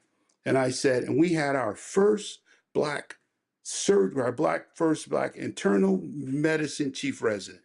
I called him up and said, will you admit her to your service? Because I promised this woman, you will get care, that they will treat you with respect, care that you deserve. And she trusted me enough to be admitted to the hospital and get the care that she needs. That's what we're talking about. But they simply don't understand that. And here's the thing that trips me out. You go to places like Mississippi, you go to other places, and you got poor whites who need health care. And we're seeing with the deportation efforts of the target of Haitians, what's going to happen when it comes to many of those Haitian nurses and other places as well. And so they're targeting individuals, immigrants to the country, who are providing health care to Americans and saying, no, give me an American doctor. Well, if you run the immigrants out, you're going to see an even more shortage in rural places and even in many inner city places. So we know that we have a physician shortage in this country by about 80,000. We know that we don't have parity when it comes to the populations. That means that Blacks are 13% of the population. They should be 5% of the physicians. We know that Hispanics are now, I think, 16% of the population, but they're about 5 to 6% of the physicians. We know Native Americans are 1.3%, but they're like 0.3% of physicians. So we should have parity. And we should have a workforce that's trained well enough to be able to provide care to all our citizens so that we have a healthy, robust, productive society. Now, doing every campaign from the president to the Senate, to Congress, to the governors, to state houses, no one talks about health care and the health of our nation and how do we improve it. We don't have any debates on that. We don't have really discussion about it. So therefore, we don't know how they think when they get in there, who we're voting for when it comes to how do we create a healthcare system that works for us, not just for some of us, but for the some of us, SUM, the totality of our society. And you're absolutely correct. We have failed to do that. What do you say, or what is the AMA's position when it comes to Medicare for all? Because that is a huge discussion in many of these political campaigns. Well, that's an interesting question. So we believe that everyone should have access to top quality care. Everyone should have access to physicians who are able to have a team around them to provide optimal care. Okay, so now when we think about that, some people say, well, how do you achieve that? Now, if you have, so universal health care and Medicare for all are not really this, so Medicare is a potential universal health care, right? Medicare for all. And other options are potential universal health care. Now, the question is this: if we had Medicare for all today, and they decided to cut the budget like they did Medicaid, where would Medicare for all be? They took $1 trillion out of the Medicaid budget over a 10-year period. So you want a system where the government can switch at any point and decide that they're not going to fund it? What other countries are facing right now, trying to figure out how to maintain the financial structure around providing healthcare to their nation? I think what we have to do in the AMA, same thing, that we got to figure out how do we provide care to right now 360 million people, that we should create a system that's able to provide care for 500 million people, because we hope our population grows, right? And we're prepared for that. Our panel, Greg Carr, you first.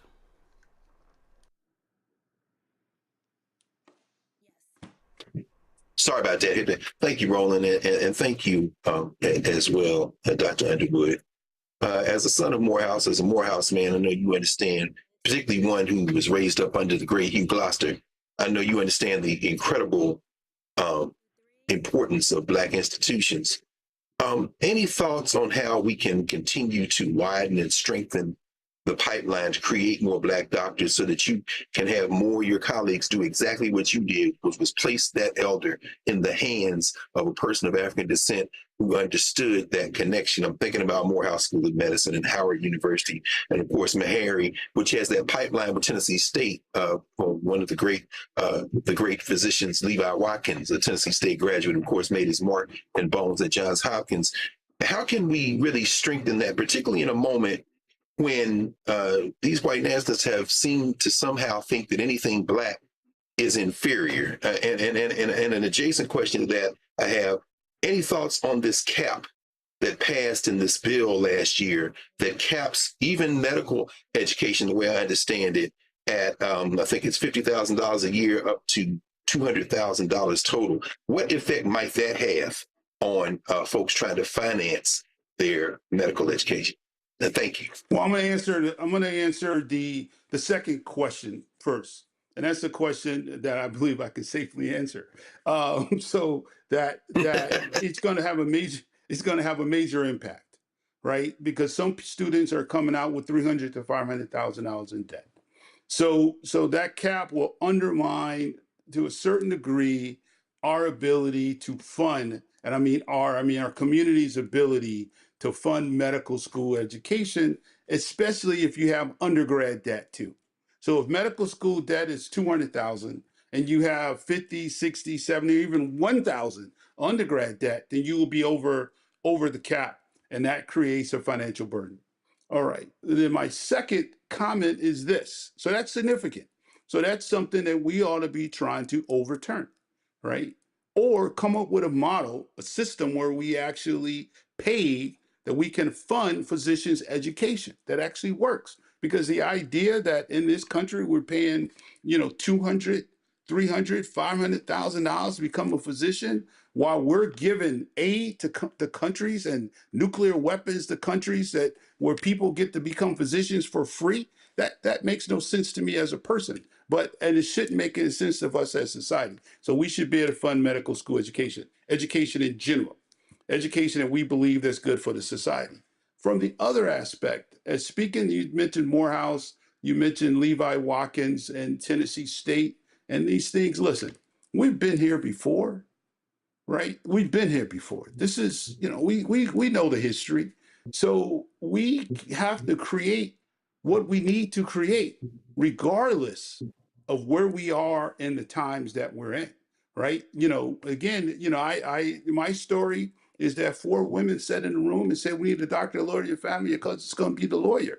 There was no idea of how that was going to happen, right? I mean, back then teachers were telling me I was too stupid to be anything, right? So they didn't say, well, here's the reality that we're in. Everybody thinks you're stupid, but they said, no, we're going to make this happen. So let's do that. Let's do that. That has to be our who we are. Let's go back. I'm not saying go back because we haven't. We're in where we are, and we've always been in where we are. So we just have to continue to move forward. Now, we have to say education is extremely important, and period. And we have to identify the needs of our community and educate our children to fulfill those needs, period. Yes. Larry? Yeah, so thank you for appearing. This is a really important discussion. I want to talk about, someone who's already in higher ed, in my experiences with these DEI, this at the state and federal level, these attacks, particularly when it comes to training future physicians, and then go a little further, the pregnancy-related death rate between Black women and white women. And I'm wondering, what impact this will have on, having these discussions about racism in medical school, particularly when it comes to issues relating like pain, the research on pain tolerance in terms of these stereotypes that some physicians have that Black people can deal with more pain compared to other groups. And like I said, as it relates to these pregnancy, disproportionate rates in which Black women die from pregnancy-related deaths, regardless of socioeconomic status, and you could talk about that. Well, so I'm going to hit the pain thing first. The pain part is quite interesting. On one end, we believe there's thoughts that Black people have different pain tolerance. And then on the other end, when Black people complain about pain, they think that they're drug seeking, right? So that's a problem. So when you try to say, well, how do we educate people differently to change these sort of stereotypic thoughts, we have to be open to that. And again, the context of that discussion is that when we get it wrong, it adds to the cost for all of us. That's where the $450 billion a year comes to. Now, what is that? That's more than the cost of what smoking does to our healthcare system and cardiovascular disease. That's a significant amount of money. So I think we have to talk about it in that way, not just the fact that, yes, 86,000, look at David Satcher's work, 86,000 additional deaths occur in the Black community because of care not being delivered the same, okay? Right? 86,000 additional deaths, that's 860,000 people over a 10-year period. All right, so there's gonna have significant issues at multiple levels when we talk about these things, every aspect that we're talking about. And we know that Black women and poor women, right, but Black women die disproportionately in childbirth, and we're going to get it wrong. And if we continue to get it wrong, it's going to be bad for our society.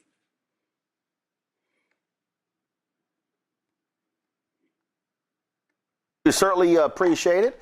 Glad you could join us. Love to have you back on the show. This is the issue that we're always talking about.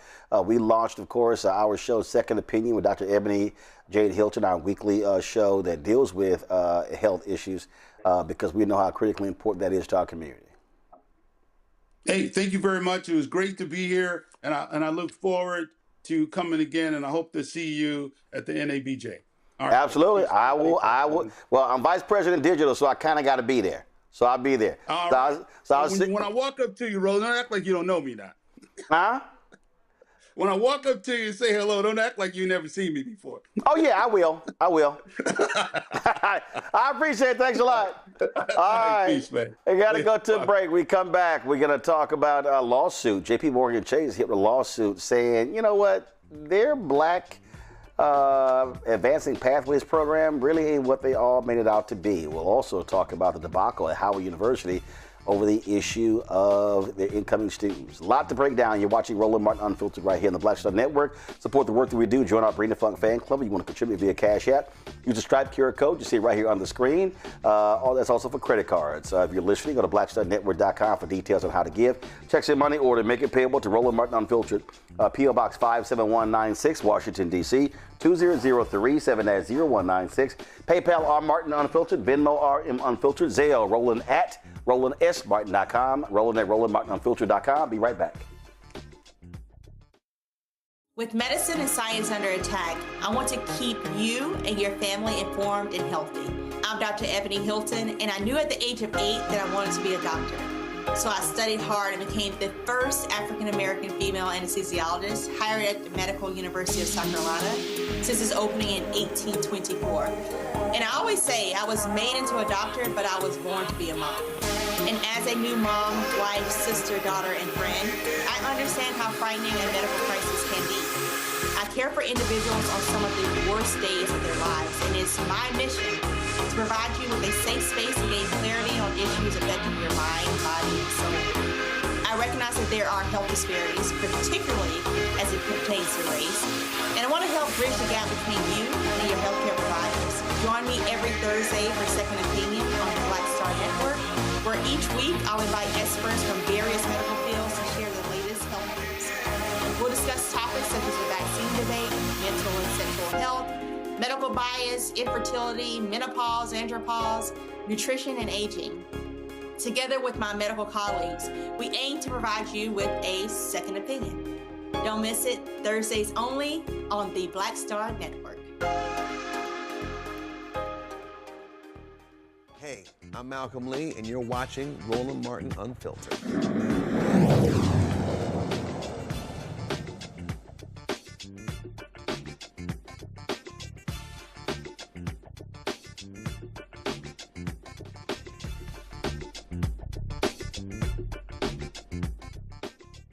Following deaths of George Floyd and Breonna Taylor in 2020, corporate America made all sorts of vows, including JPMorgan Chase.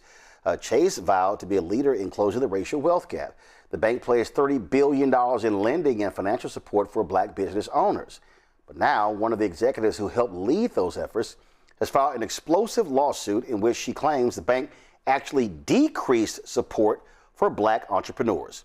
In a 49-page lawsuit filed this week, former JPMorgan Chase Vice President Rashida Winfrey alleges her former workplace is full of racial bias and gender harassment.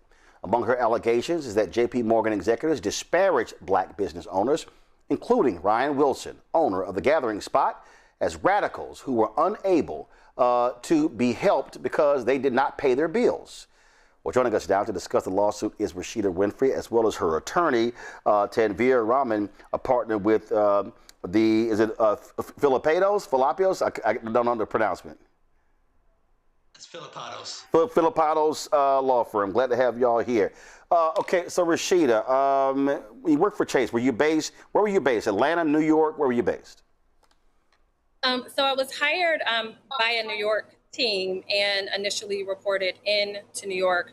My work spanned the entire country, but I was hired, I sat in Atlanta, but my work, was all over. We had leads. A lot of the work was actually during COVID. So, we really were just working across the entire country.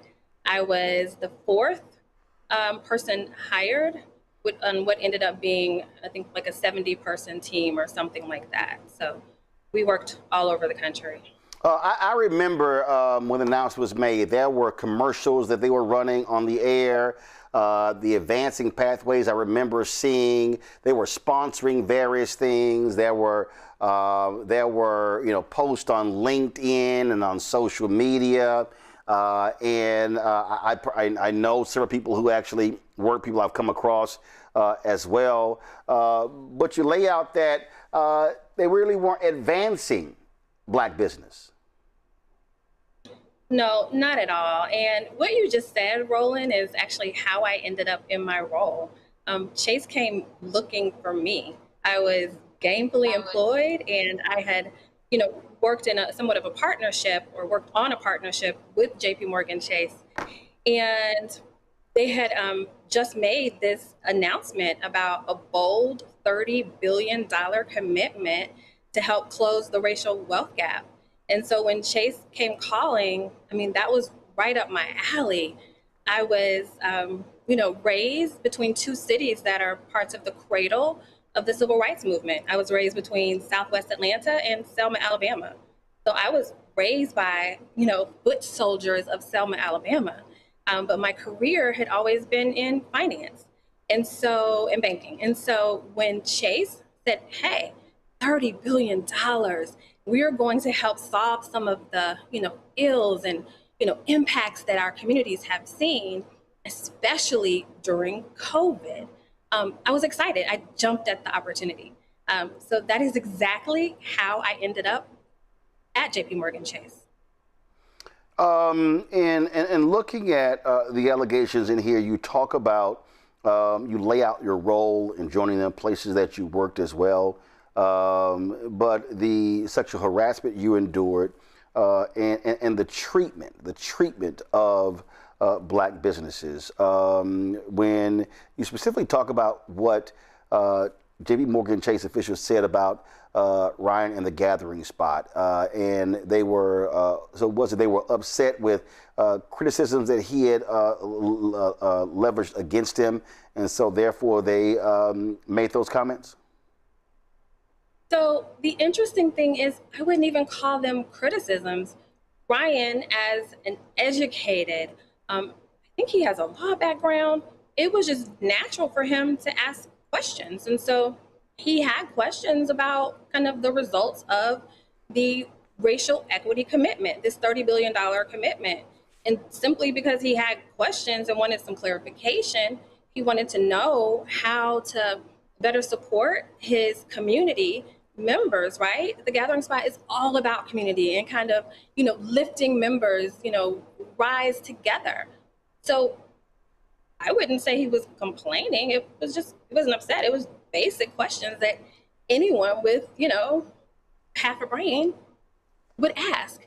And for whatever reason, that was just especially upsetting to Chase, leadership.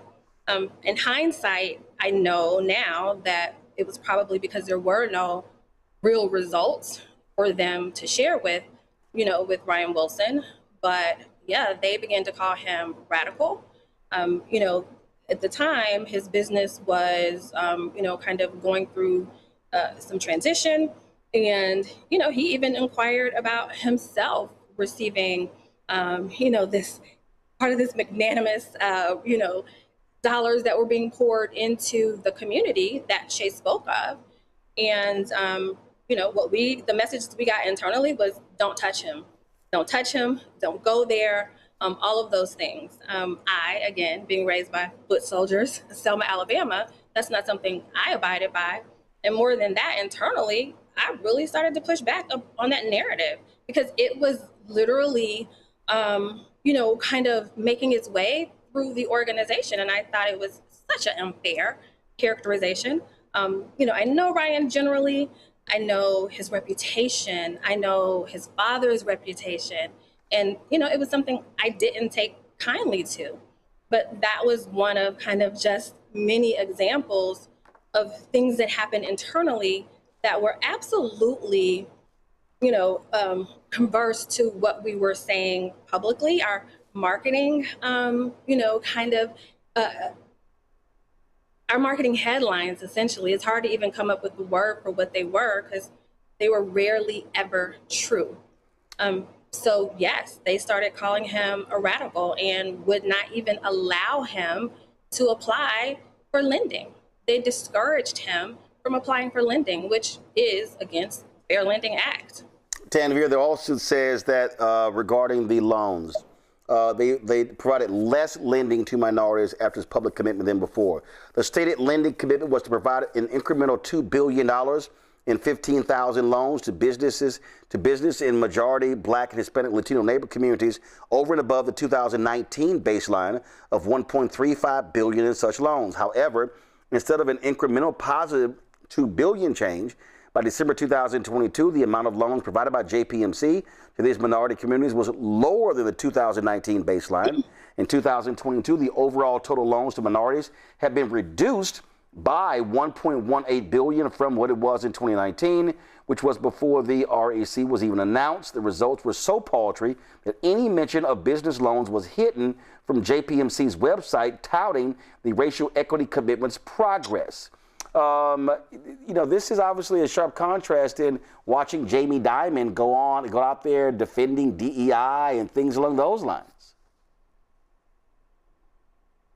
An allegation in our complaint where Mr. Dimon was in Atlanta, he was attending really lavish dinner with donors and high executives, while at the same time, and actually this dinner was being held in a former plantation, in contrast to effort to sort of market bank as providing these resources to the inner city, right? At the same time, you're having the CEO, again, project this image. Hey, we're powerful. We're gonna throw this plantation, which is incredible. So it was this sort of attitude of we're on one hand we're sort of helping them, but not really. We're gonna sort of a little paternalistic, patronizing type attitude towards minorities. Again, from our perspective, the bank took advantage of what was going on at the world at that time. Again, the tragic murder of George Floyd, Breonna Taylor. Took the opportunity, like many other companies did at this time, to use that and to fit their own narrative. Hey, look, we are here for minorities. We're here to bring equality, to bring justice. It's lip service. Right? Give it a few months. Give it. Saw this. By the time by 2022, 2023, they're backing away from what they literally promised. So it's really shameful, but not surprising. From these corporations are say on one hand what they do behind closed doors. Rashida, I want to play for you. This was an interview with Jamie Dimon and Axios where DEI came up. And their families, and then their families for generations almost. And so it's hard to subject your family to that. And anyone who does it, I applaud, but it's hard. Democrats are less popular than the war, less popular than ICE after these raids and shootings in Minneapolis. Like, if there were a stock, you'd probably short them. Like, what happened? I think they just got too far to the left and too anti-business and too lack of common sense. I mean, when I look at things like a lot of, is climate a real issue? Yeah, it is. Did we do a lot of stuff that was intensely stupid? We did. And people know that. Did we overdo DEI in a lot of cases? Yeah, we did. And people know that. We look at, do people believe that Washington is not a swamp? Like, who on this show thinks if we give Washington another $1 trillion that it would be well spent as opposed to go out to their own special interest groups? The inefficiency they see in the system is extraordinary. And, the litigation. All right. So, Rashida, you heard him say he probably overdid DEI. And here's this huge announcement, comes in 2020, and you're saying, hell, not even 2 years in, they're stepping back. It became early on clear to some of us who were early hires that that the mission that we thought we were hired to do just was not there. So where I think many people were shocked by the time that this interview came out, a lot of us internally were not. It never seemed that there was a true commitment. And it definitely seemed, especially when there was a change, in the presidency, that it gave permission to just say what people have been thinking, leadership have been thinking and really doing all along. And so that made television, right? That made an interview that we all got to see. I think he ended up having to walk a little bit of that back, even though that was the truth, right? That was speaking of the truth. But we had leaders internally that were also saying things like, why do these Black people feel like we owe them something? And that happened on a call that I was on. And of course, I pushed back. My reminder was, I said, well, maybe they think that they're owed something because we made a public commitment for $30 billion to go toward access and resources to support them.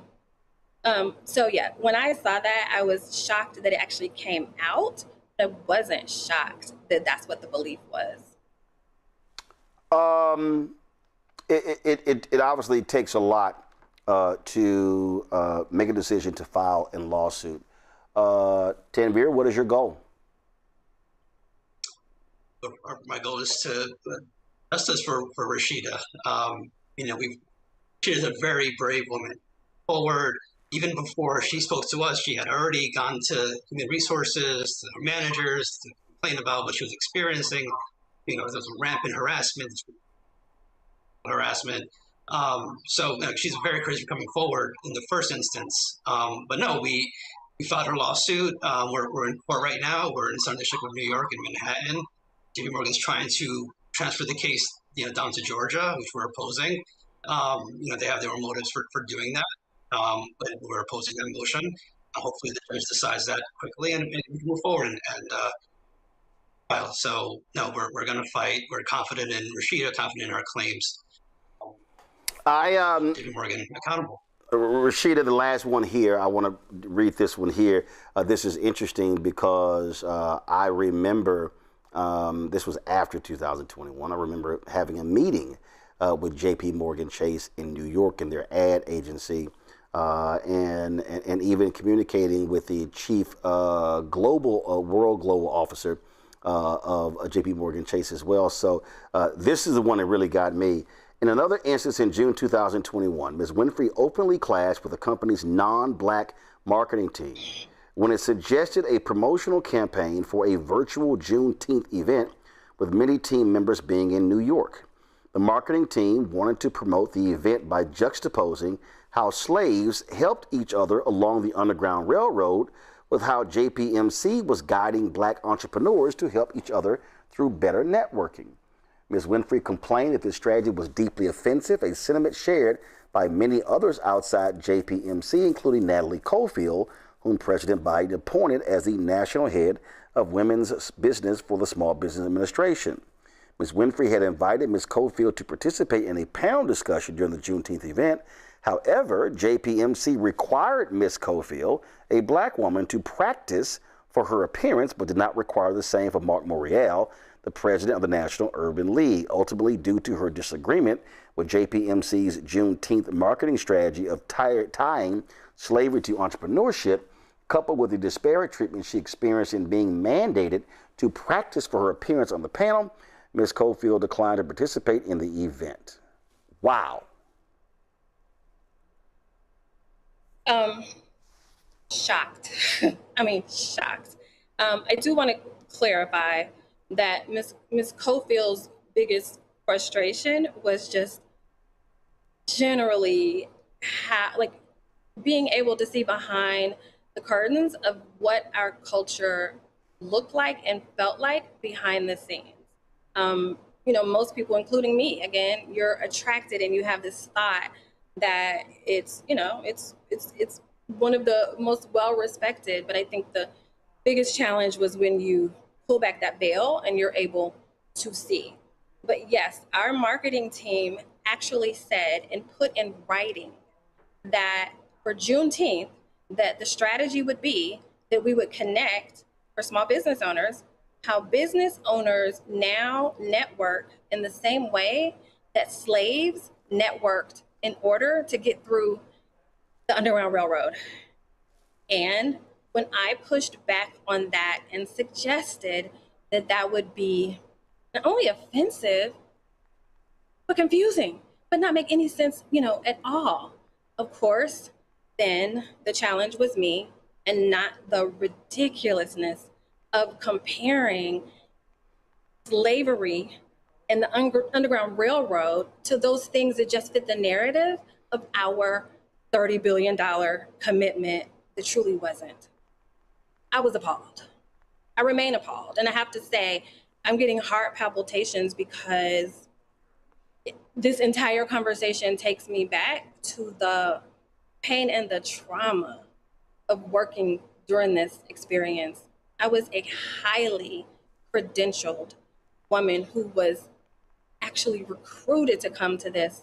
And, to then get there and it come to all of this, I mean, who could ever imagine that these are the things that would be happening and being said about a community that we publicly were saying we were supporting? So that is one of the most shocking things to me also, Roland. Tavir, what are y'all seeking in damages? That's to be determined. There's categories of damages that we can obtain. There's a back pay. There's emotional distress. There's punitive damages, attorney's fees. So we're gonna seek the full panoply. Ms. Winfrey has been damaged. She was terminated ultimately, for bogus reasons. After, again, she complained, further about what she was experiencing. And yeah, she's had to move. She had to take another job at an inferior position, and so her life has been upended. She had to do the right thing, stood up, for what was right, self, and this is what she was rewarded with, termination, and now she's in the aftermath. So, again, we look to hold Chase accountable to the full extent of the law. All right, then. Well, we appreciate both of y'all for joining us to discuss this lawsuit. Thank you, Roland. Thank you for having us. I'm going to go to Greg and Larry before I go to our Howard story. You know what, Greg, the reality is, we called it right here in this show. We made it clear to people. You got to keep your foot on their necks. These companies made all of these multi-billion-dollar commitments. They were gonna fall back on those commitments. JPMorgan Chase started rolling back their advancing pathways in 2025. Didn't even last 5 years. It goes to show you, in terms of history repeats itself. This sounds like exactly how white folks operated after Reconstruction or during Reconstruction. It does, Roland. It's complicated, brother. It's funny you mentioned Reconstruction because it makes me think about the Civil Rights Act of 1866, of course, and then the law that eventually found itself codified in places like 1981, Section 1981. And of course, as you read the same complaint that we did, she has Title VII claim there under Section 1981. She's also, filed with the EEOC. I don't know how that's going to work out, particularly given this administration. But when I say it's complicated, race isn't enough. Racial solidarity isn't enough. Representation isn't enough because three of the major characters in this drama, three of the major people in that complaint are Black men. And, I suspected it when I looked at how she has been harassed, the texts, the salacious kind of sexual innuendo trait. And then when I looked them up, I was like, damn. I remember maybe about 15 years ago, I had a student over at Howard Law School who wrote a paper on Title VII and how Title VII cases become more complicated when everybody involved is Black. You exposed Jamie Dimon, of course, and he's been doing that for a long time. He's come to Howard. I see she spoke at Charter Day. I'm sitting in my academic regalia laughing, like, really, this is what we're doing right now? Those Africans that built Wall Street in Manhattan, as in Chase Manhattan, and the literal octagon that you have as your symbol is a cut section of a water pipe. That's some of the work those captive Africans did. You're going to talk about that while these Negroes are standing here clapping.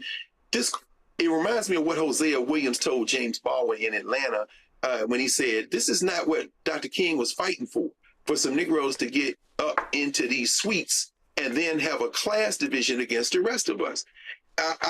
In reading the complaint, Sister Winfrey has been harmed. And she, I think, will be compensated. I think that Mr. Rahman and his firm will be able to do that. I'm thinking, like you always think, Roland, I think we all do, about the structural reforms and what happens, how do we hold ourselves responsible in a community when her Title VII claim, her sexual discrimination claim, involves more Black men who worked in there with JPMorgan than anything else. In our community, how do we address the question of responsibility when we do fight to get people in those positions and some of them Negroes turn around and behave just like white men? Brother, that complaint, man, I'm just sitting there shaking my head and because how many times have we seen that, Roland? How many times have you seen it? We fight to get somebody in the room and then they turn around and act like the people who we were fighting to get them in the room. It's a difficult situation. See, I remember vividly, Larry, when they announced their advancing Black pathways. In fact, I'm looking here to see. So this is the actual press release. It's still up on their website. I didn't see a date on here. I'll try to, it lays out grows existing firm efforts to expand. Entrepreneurs of Color Fund expands to Greater Washington area. You see this here. Making the economy work for more people is not only a moral obligation, it's a business imperative.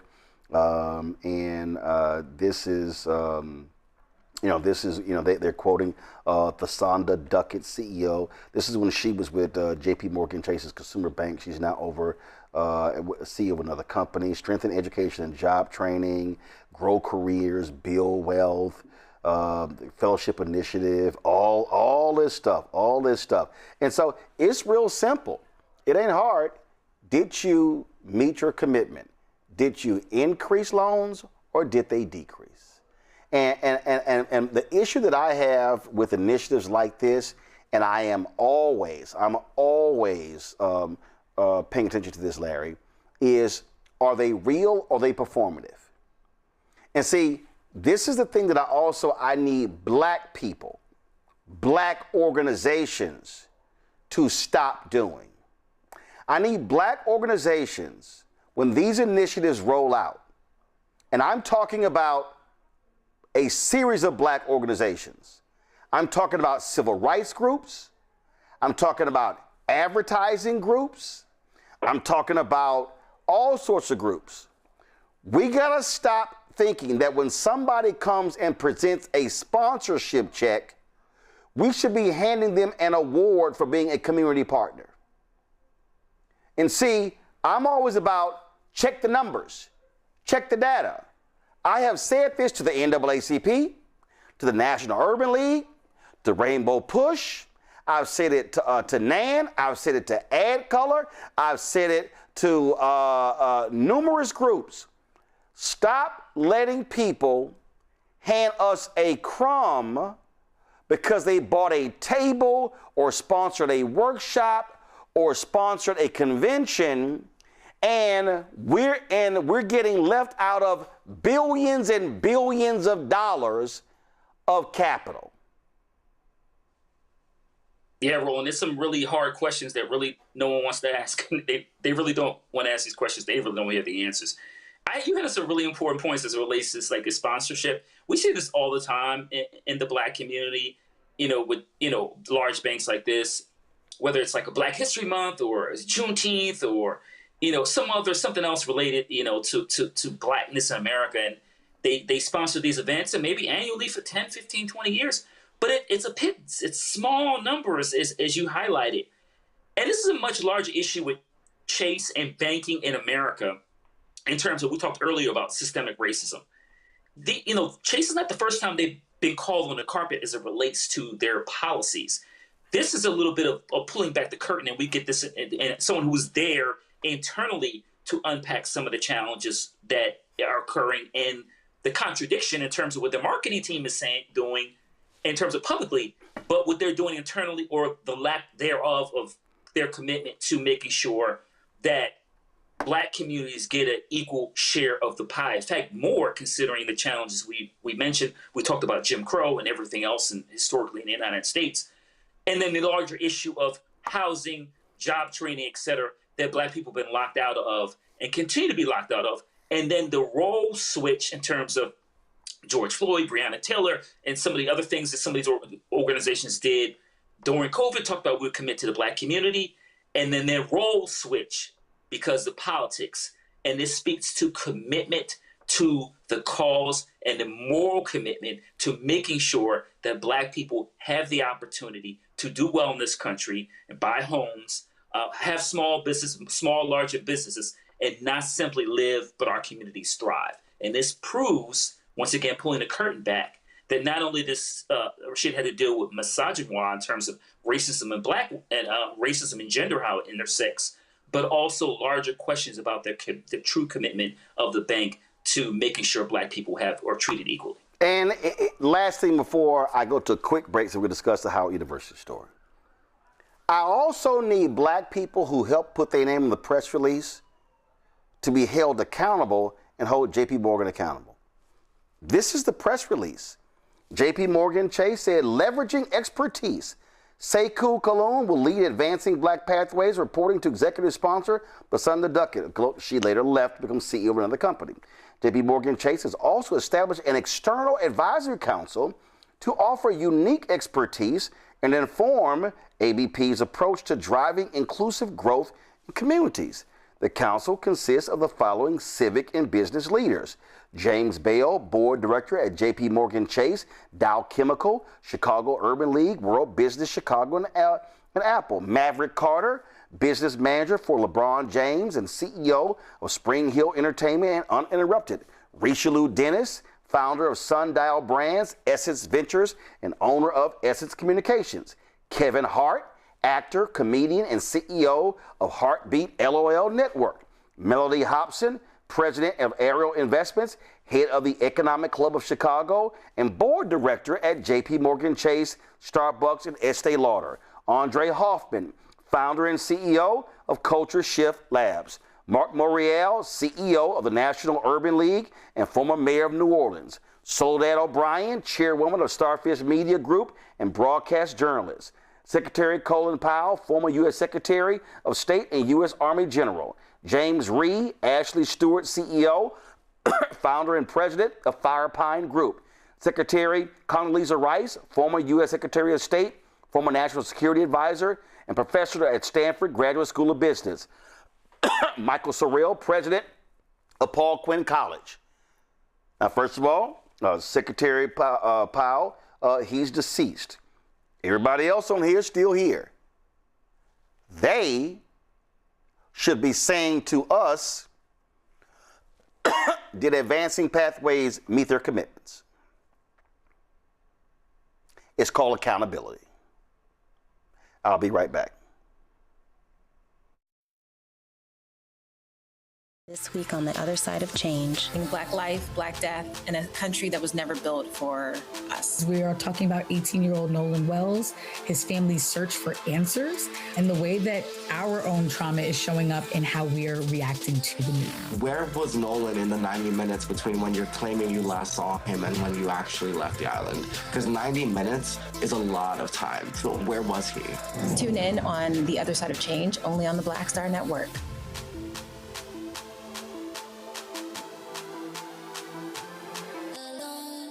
I'm Swing Cash, Basketball Hall of Famer, and you're watching Roland Martin Unfiltered.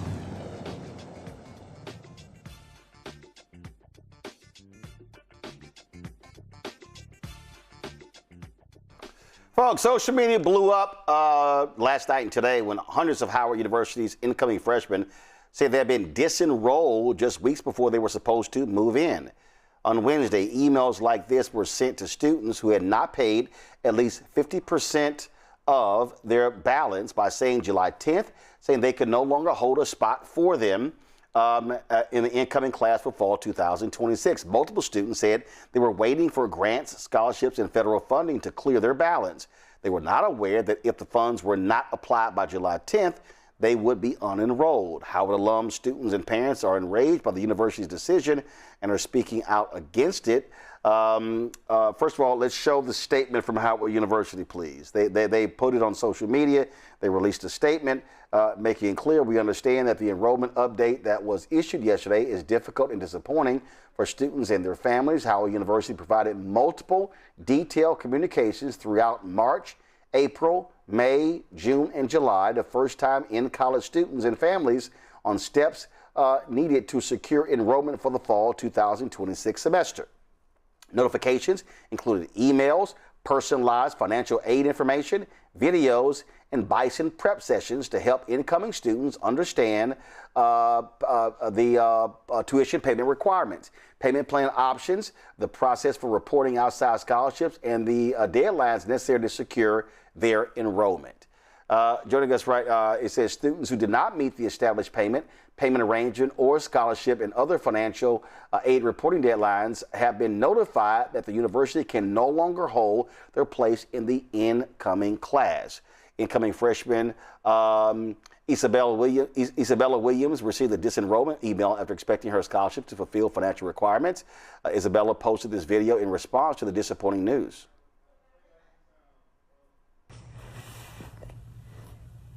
I don't like being emotional.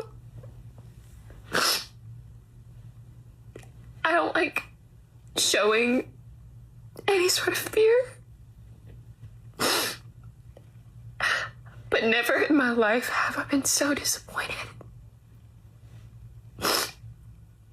Never in my life have I gotten so far and worked so hard for it to be stripped from me on a random Wednesday, when I was promised and told by people that what I was doing was okay, that everything was fine, and that my scholarships could come through later.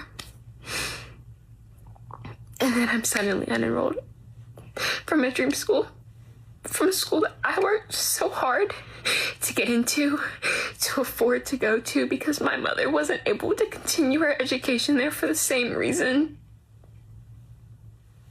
This is unacceptable. I'm not accepting this. As I put in my notes, still we rise. Please be kind. Please be kind to me.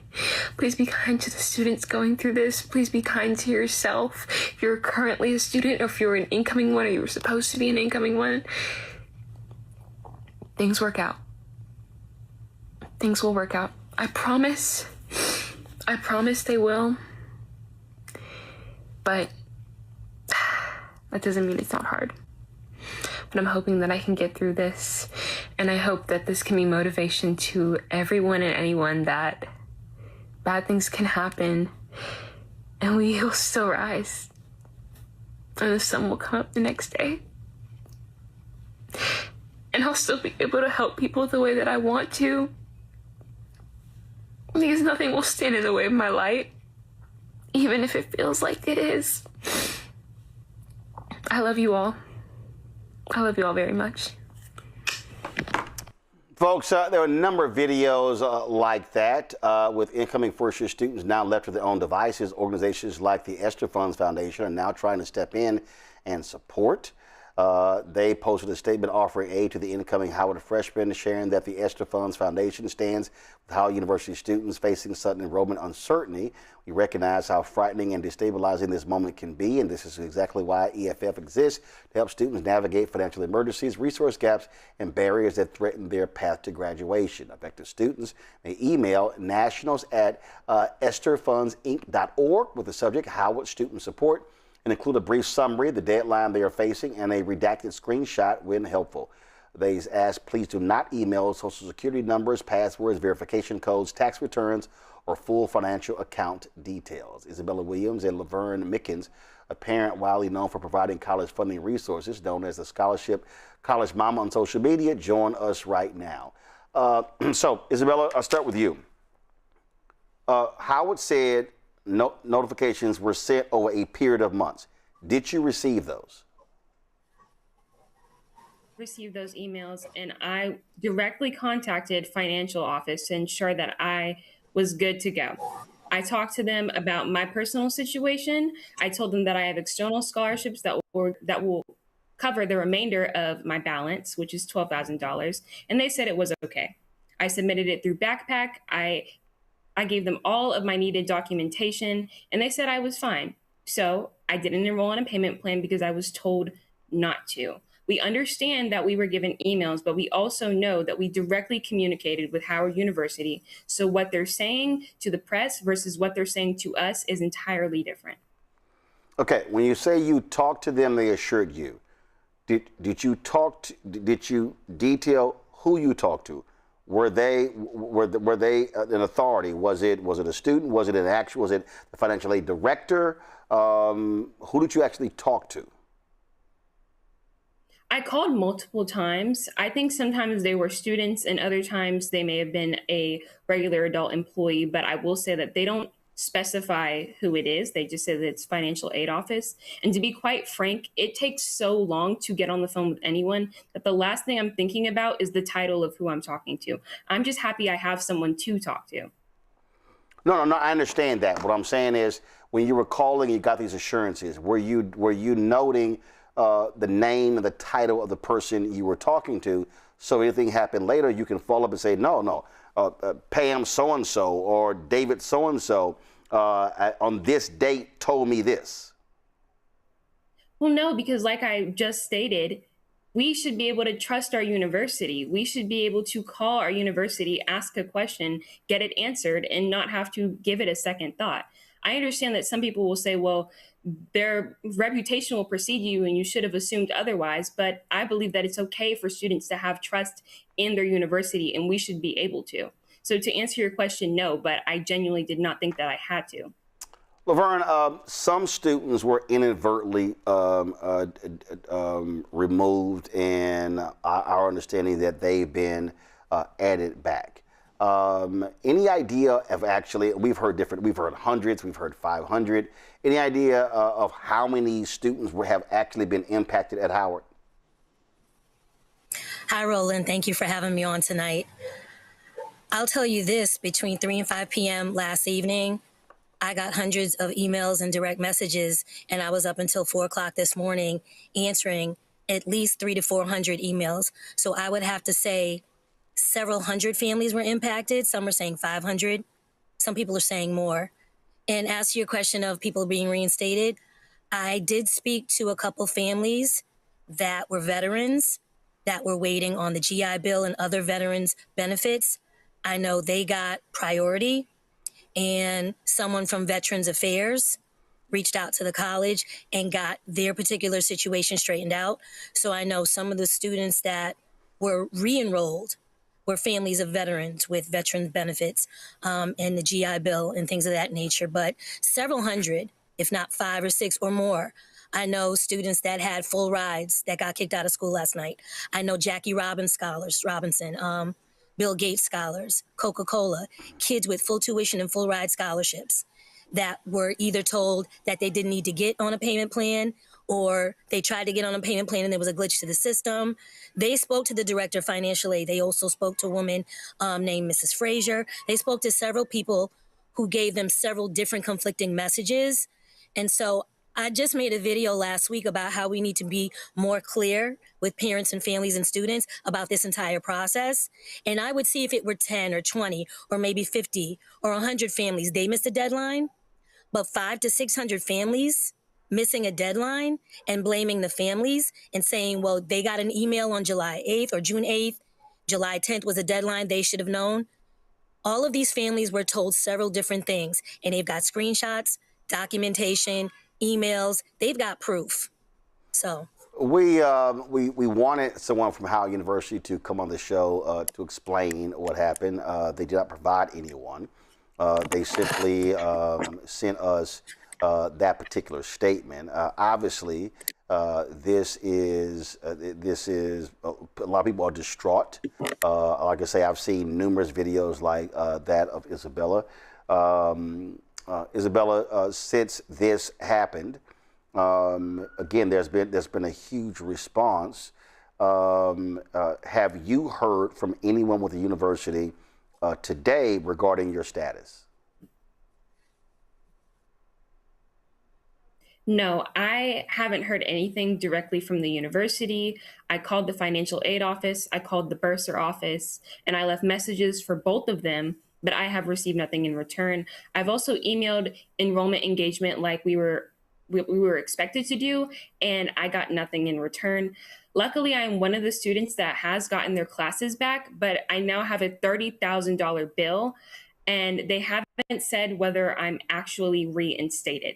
So right now, even though I have a little bit of hope, there's still no transparency, there's no communication, and there's a bill that a lot of us have that we cannot afford to pay. Laverne, when we talk about, look, cost of education is insane these days. And if we talk about, what it costs to go to Howard University, I've talked to some folks, we're talking, upwards of $50,000.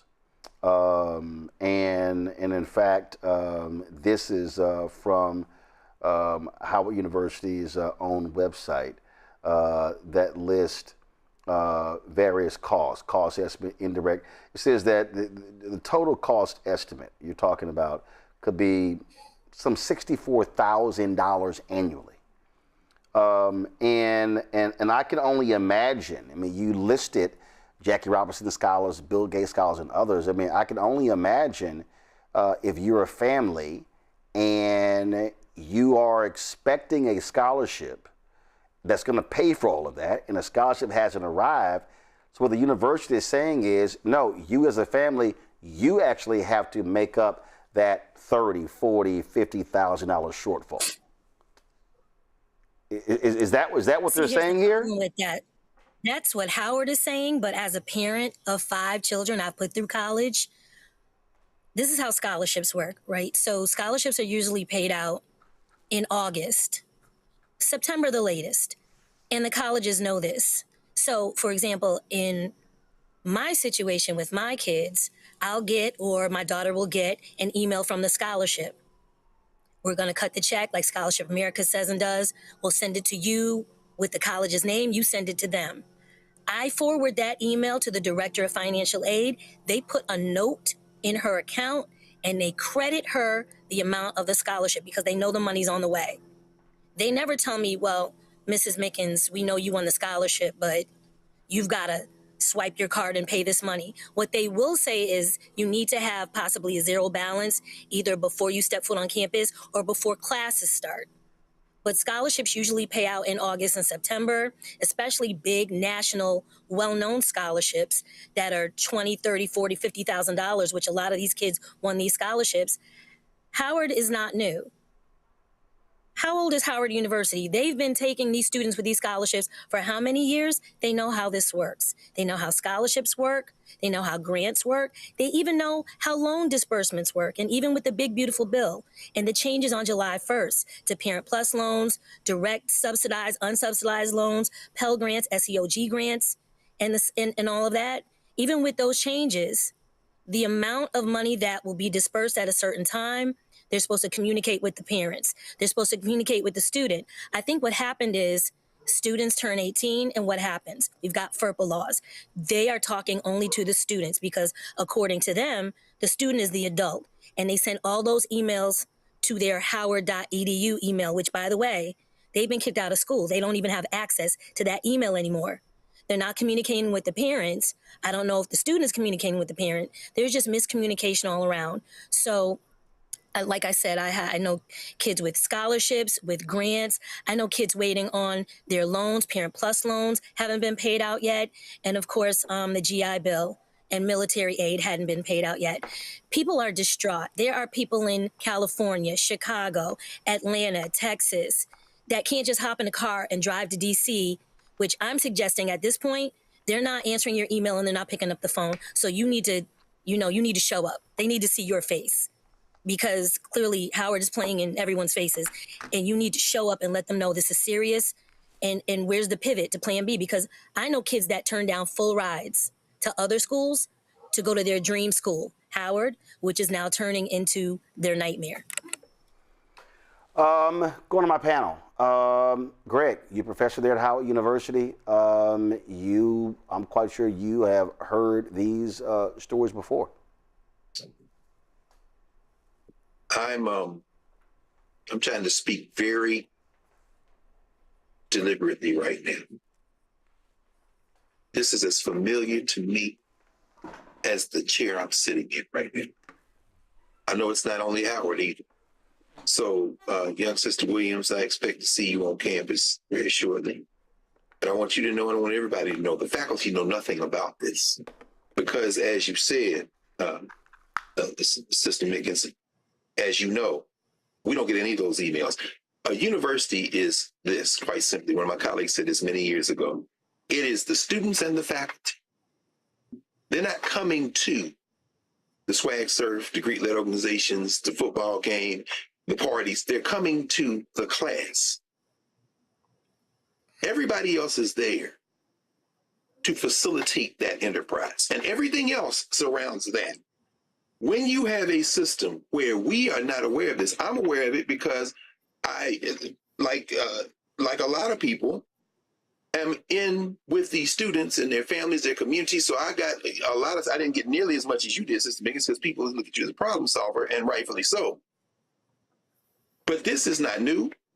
This isn't just black schools. When I was at Tennessee State as a second year trying to get my SEOG and BEOG, Homer Wheaton, who was the longtime director of financial aid at Tennessee State, would sit in his office with a line of students outside and work whatever magic he needed to work to make it work, and then say, don't worry about it. So when you say, Isabella, that you relied to your detriment, I hate to use that legal language because I suspect there may be some lawsuits coming, but when you relied on the person or persons you talked to, that is something you should have been able to rely on, because that's what, as we just heard from Sister Mickens, students have been relying on for as long as scholarships and aid have hit the accounts after the school starts even. Now, I will end with this just for now, because again, I'm trying to be very deliberate about this. Howard said in that same statement they sent you, Roland, that I saw a copy of an email because somebody sent it to me, because we don't get those emails. The faculty don't get them, y'all. Please understand that. And then they put it on their website. Everybody can look at it at the dig.howard.edu, that the university is reviewing information related to anticipated scholarship funding and other financial aid where appropriate, and will consider relevant circumstances presented Regarding pending scholarship awards and financial aid resources, shout out to whichever lawyer they paid to write that sentence so that it's indeterminate enough to say that if we continue to mess up. However, if you got the GI Bill, what you say, sis, they starting with that one first, right? All of that money is going to be taken and hit. But I will say this to you, Sister Isabella. I'll say this to you. People will accuse that of being the Howard way or the Hampton way or the Morehouse or Spelman way. But this is quite frankly the moment you have learned that some of the things that are going to help you rise to the top of whatever profession you're in, you can't trust nobody. And you got to keep all your receipts. And at the end of the day, you come see us, the faculty, because that's why you're there.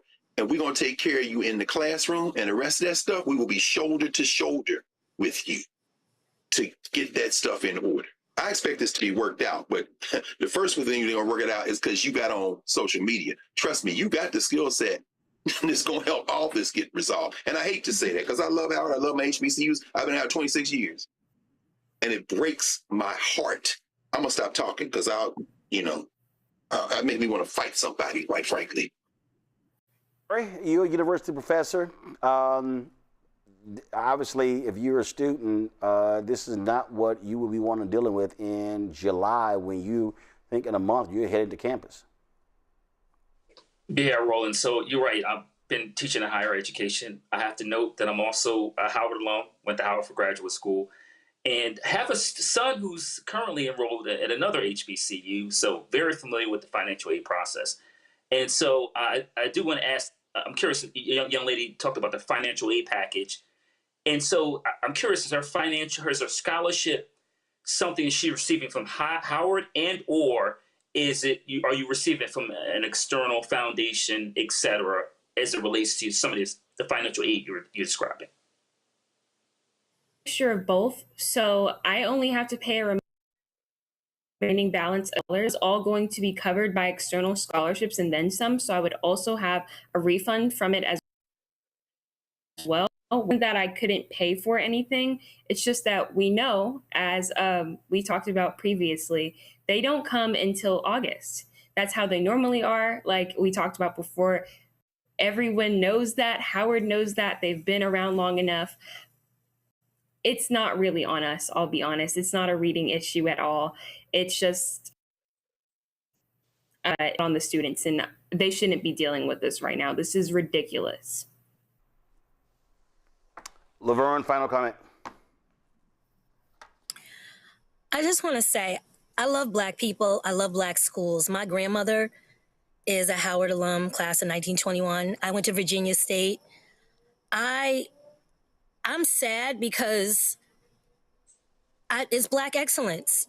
We're supposed to be Black excellence. We're supposed to take care of our Black kids. The reason they didn't go to other schools, PWIs, other institutions, they wanted to go to the Mecca, or they wanted to go to the other HU, Hampton, FAMU, Bethune-Cookman. They want to go to these schools because they want to be immersed in their Blackness. And I love Howard, even though the Bison think that I don't. I absolutely do. I love the students. I love the faculty. I love the campus. But the administration leaves a lot to be desired. You should be taking care of these children. These are people's children. We are entrusting you with our children. And I always tell my clients this, and I'll leave with this. The way a university or college treats you during the college admissions and financial aid process is the way they'll treat you all 4 years. You better go to the school that values you. And the way they show the value is not only in the financial aid package, follow the money, but in how they treat you all throughout the process. And I'm going to just leave you with that. In the email that Howard University sent us, they said students with questions about their enrollment status should contact the Office of Enrollment Management at enrollmentmanagement@howard.edu. Students with general questions about Howard University scholarships and other financial aid should contact the Office of Financial Aid at finaid@howard.edu. Student with questions regarding pending scholarships and student account balances should contact the Office of the Bursar at bursar, B-U-R-S-A-R, help@howard.edu. Isabella and Laverne, we appreciate it. Thanks a lot. Thank you. Thank you. I would say this here, and that is Howard says numerous notices were sent. Folk were aware of these particular deadlines. And I totally understand. I totally understand deadlines. I totally understand that, listen, you have to pay your money by a certain date. On the flip side is, if you have students that you know are receiving scholarships, especially from major groups like Jackie Robinson Scholars and Bill Gates Scholars, then you know when that money is coming in. You know this. So to me, what makes sense, and again, I've reached out to President Wayne Frederick. I've reached out to others directly. And my deal is very simple. If I'm Howard University, I got folk working on this 24 hours around the clock. That's what I got going on. Because again, what you don't want to do is be getting killed and destroyed on social media. You've got folks saying Howard University is a $1 billion endowment. How is it that you're not helping students, whatever? You want to resolve the issue. And I think Laverne is right. If you had 20 or 30 students, that's a different issue. If you got 400 to 500, that's another issue. But I also want to say this here, which is also separate from this. Because for students who have scholarships and everything is being paid for, that's a different conversation. We've seen changes to Pell Grants. We've seen changes to Parent Plus loans. You heard us talk about that earlier with the head of the AMA when it comes to our doctors and whatever. And Greg and Larry, I have said this my entire adult life. And that is this here. And I'm saying this, and the reason I showed that cost of Howard for a reason. And again, this is separate from what we just talked about, but I do think this has to be said, and that is, I've seen a lot of folk talk about this is my dream school. We discussed this last year when I was a parent complaining about the cost of tuition at Hampton being so high, but I'm like, but you knew that going in. I'm gonna say this, and if folk don't like it, we'll then deal with it. And that is this. The reality is, Howard may be your dream school. It's private. Spelman might be your dream school. It's private. Morehouse might be your dream school. It's private. I can name many other private HBCUs. Hampton, private. Those schools cost an incredible amount of money. And I would say to any student, and I said this to my nieces and nephews, you will go to the school that my money can afford to send you to. And I think we got to have some real conversations as parents, as aunts and uncles with children in what I call unrealistic expectations. Because, and what I mean by that is the cost of tuition now, if I take Howard University at $64,000, and again, I'm talking about people who do not have full ride scholarships or that's covering 75, 80%. I'm saying if you are a parent of a child and that child really wants to go to Howard, 64, and then remember, 64,000 times 4. That's $250,000. Right. We haven't factored in travel back and forth.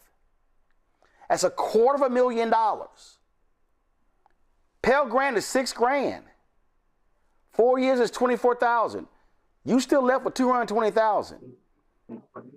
What I would say this, and I don't care what anyone says.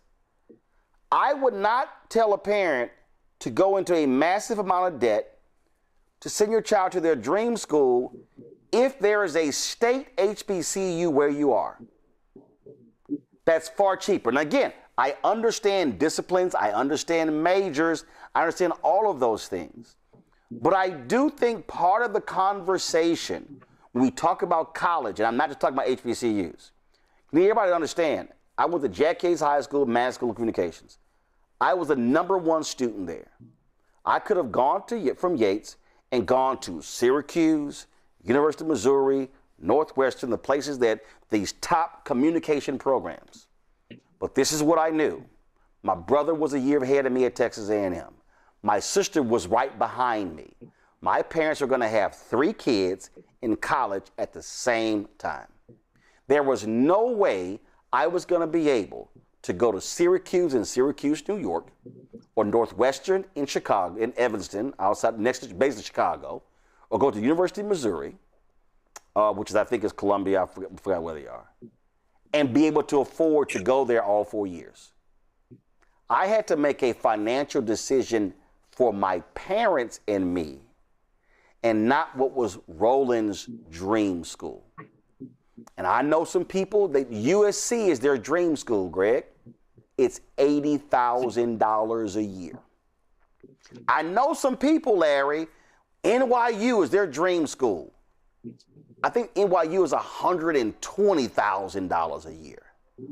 And so what I do hope that what this conversation spurs for parents of seniors and juniors and sophomore and freshmen is that we need to be sitting down and really talking about the cost of college and what the impact is going to be on parents and others, because these are real numbers, and we're not even talking about if your child then chooses to go to graduate school, Larry.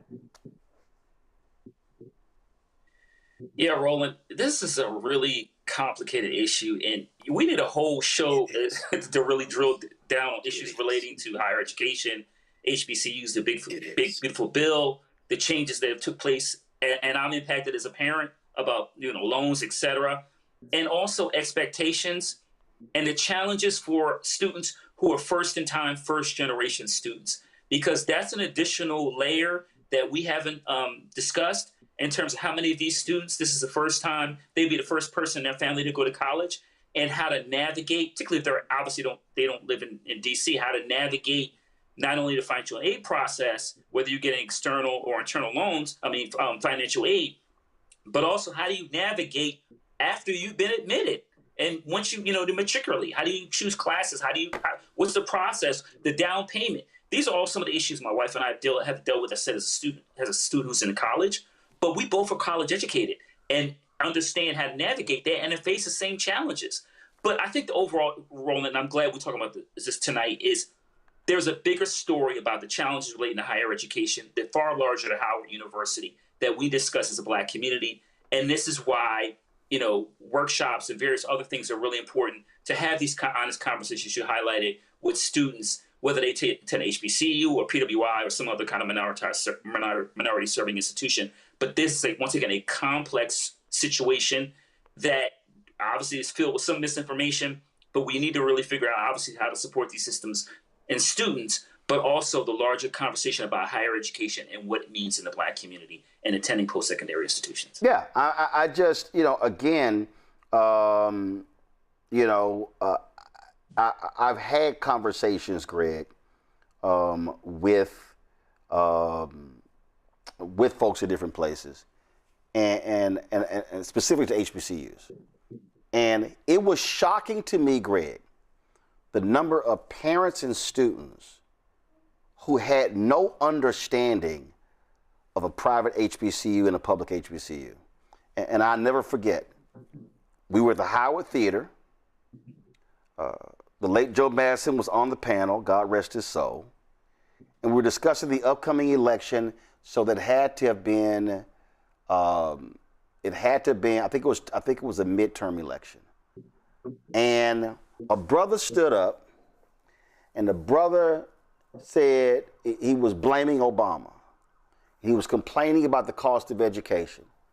And he said that his desire was to be a university professor. And he had gone to Xavier for his undergrad. He had gone to Tulane for his postgraduate. And he was lamenting having $120,000 or upwards of $200,000 in debt. And I was moderating. I think Joe and I were either moderating, or I was moderating, and Joe was on the panel with some others. And I said, hold up, y'all. I'm gonna take this one first. I said, here's my first question: who told you to go to a private school as an undergrad and a private school as postgraduate. And I said, how are you blaming Obama for your student loan costs when that was a decision that you made? And it was crazy. He never factored in that they were actually private institutions who were higher than state schools. This is the moment when I think about the possibilities of Black life in this country. And I will never give up, but it's difficult. He probably didn't think about it because when we think about our Black schools, we don't make that distinction. We don't distinguish between a Wilberforce and a Cheney. We don't distinguish between a Lincoln University and a Tennessee State. We don't distinguish between a Texas Southern or a Paul Quinn. I think there are at least three different issues here. The first one is, and I echo what, Larry, what you said, brother, what is college, particularly in the age of AI? We, I just finished summer school. We teach a class in African Studies for the incoming student athletes. Shout out to Coach Ty, the women's basketball coach, my man KB, Kenny Blakeney, the men's basketball coach, Coach Ted White, football players. So we had all of them, the volleyball players. And, they're on scholarship. They are employees of the university, effectively.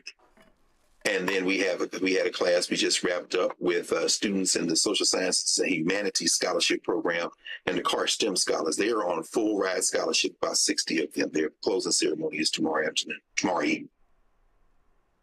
They are shielded from the conversation we're having right now. But what is college? A lot of students, and in Texas, you see this a lot. We're beginning to see it a lot now at our schools. Students are in dual enrollment. We see students showing up who have an associate's degree in high school that they earned while in high school. They then transfer those hours, and they've effectively cut off 2 years of their college experience, thereby at a place like Howard saving $130,000. It's a smart move, but then it asks the question, are you in college to complete a course of study and graduate? Or are you also in college as a socialization? Because then you get a bunch of 20-year-olds and 19-year-olds, 20-year-olds graduating from college who perhaps are there to move right through. It makes a whole lot of sense fiscally.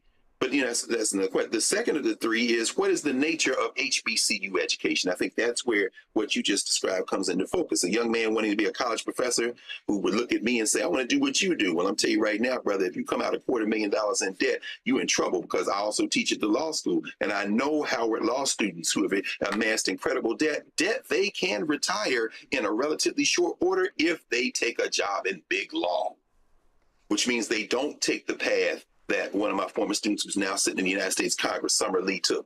Because Summer ain't gonna make enough money in public service to retire a $250 million debt. But if you go to a firm, you can retire that debt in a relatively even way. I'm saying all that to say that there are students, and we all know them, who can write the check.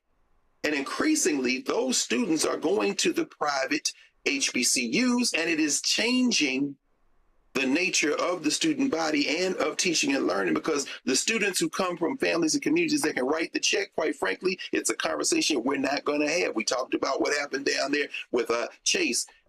These students come from families whose class posture may not transfer as quickly to the notion of uplifting the whole community through a notion of public service or community service, even though all the rhetoric is going to say that.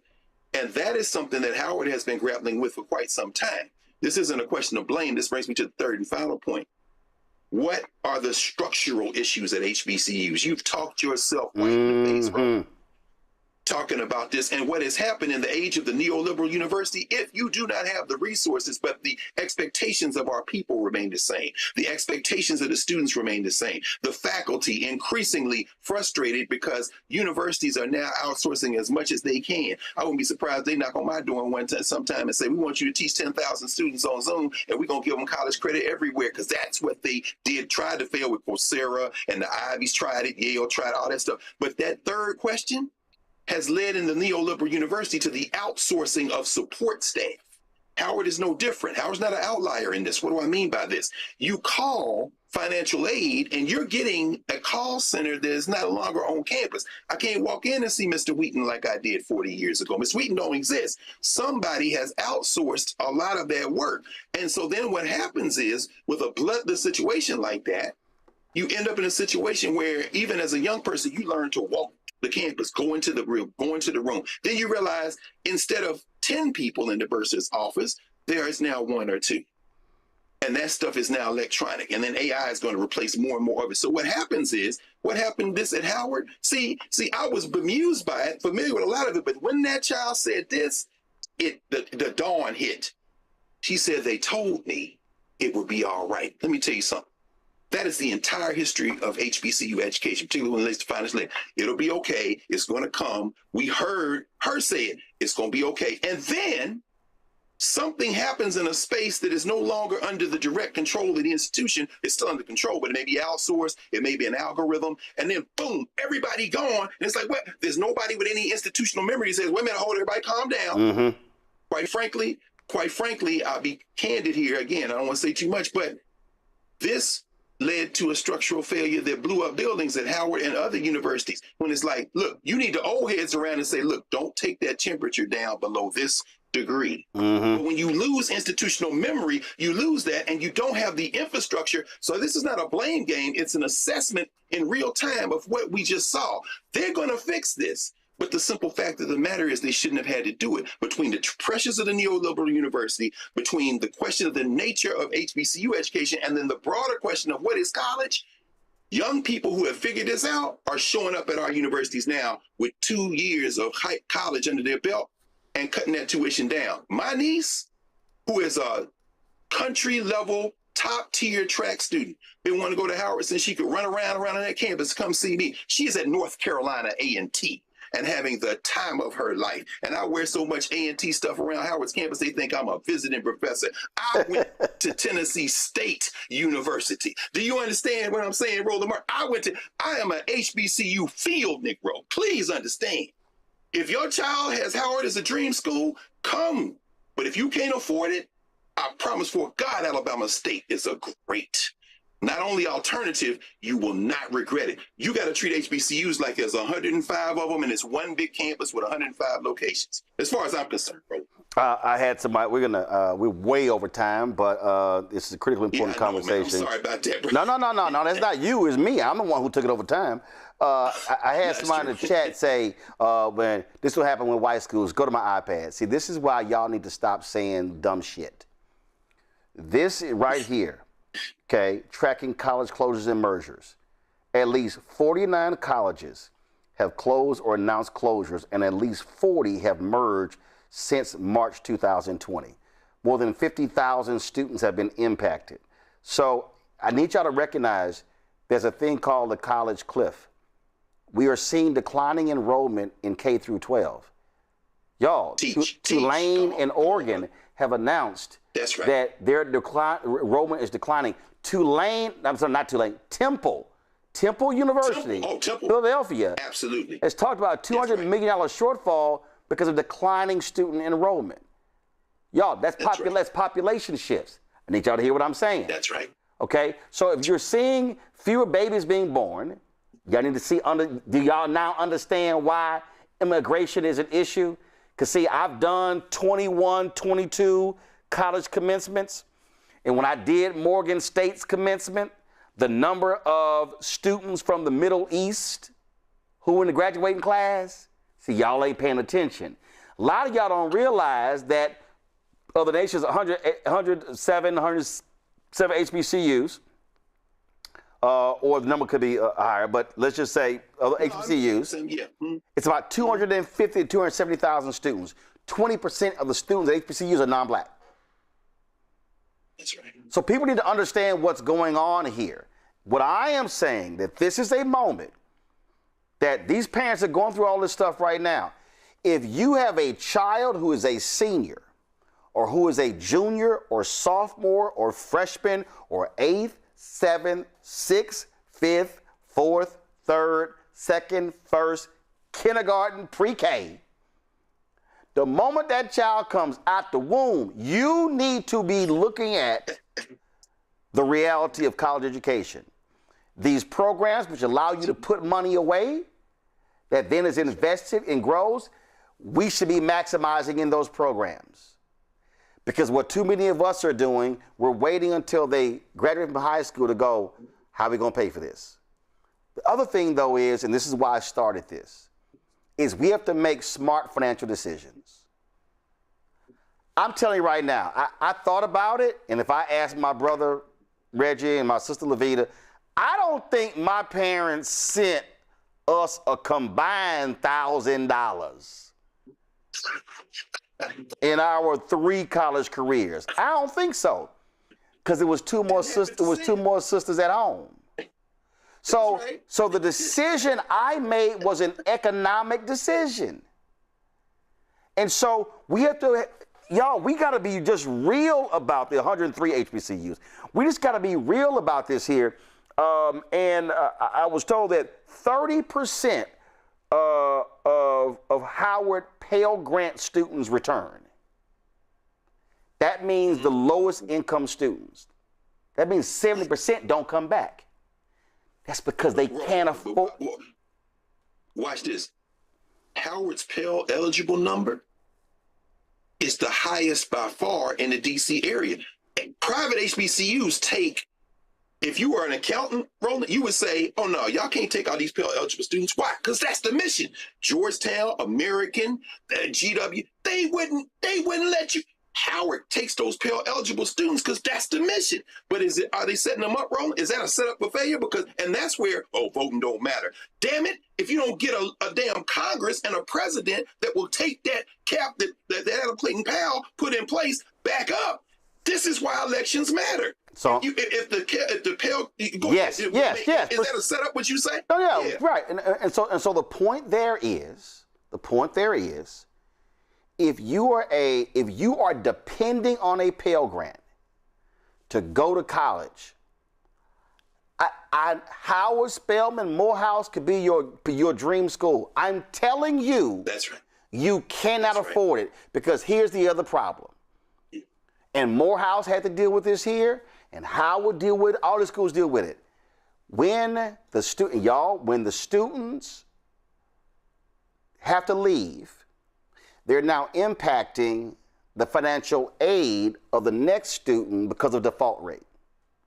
So that's right. I would rather, and again, I know folk want to go to their dream school. I would rather folk go to places closer to home. I would rather you go to a state school, and I'm not hating on private HBCUs, private PWIs.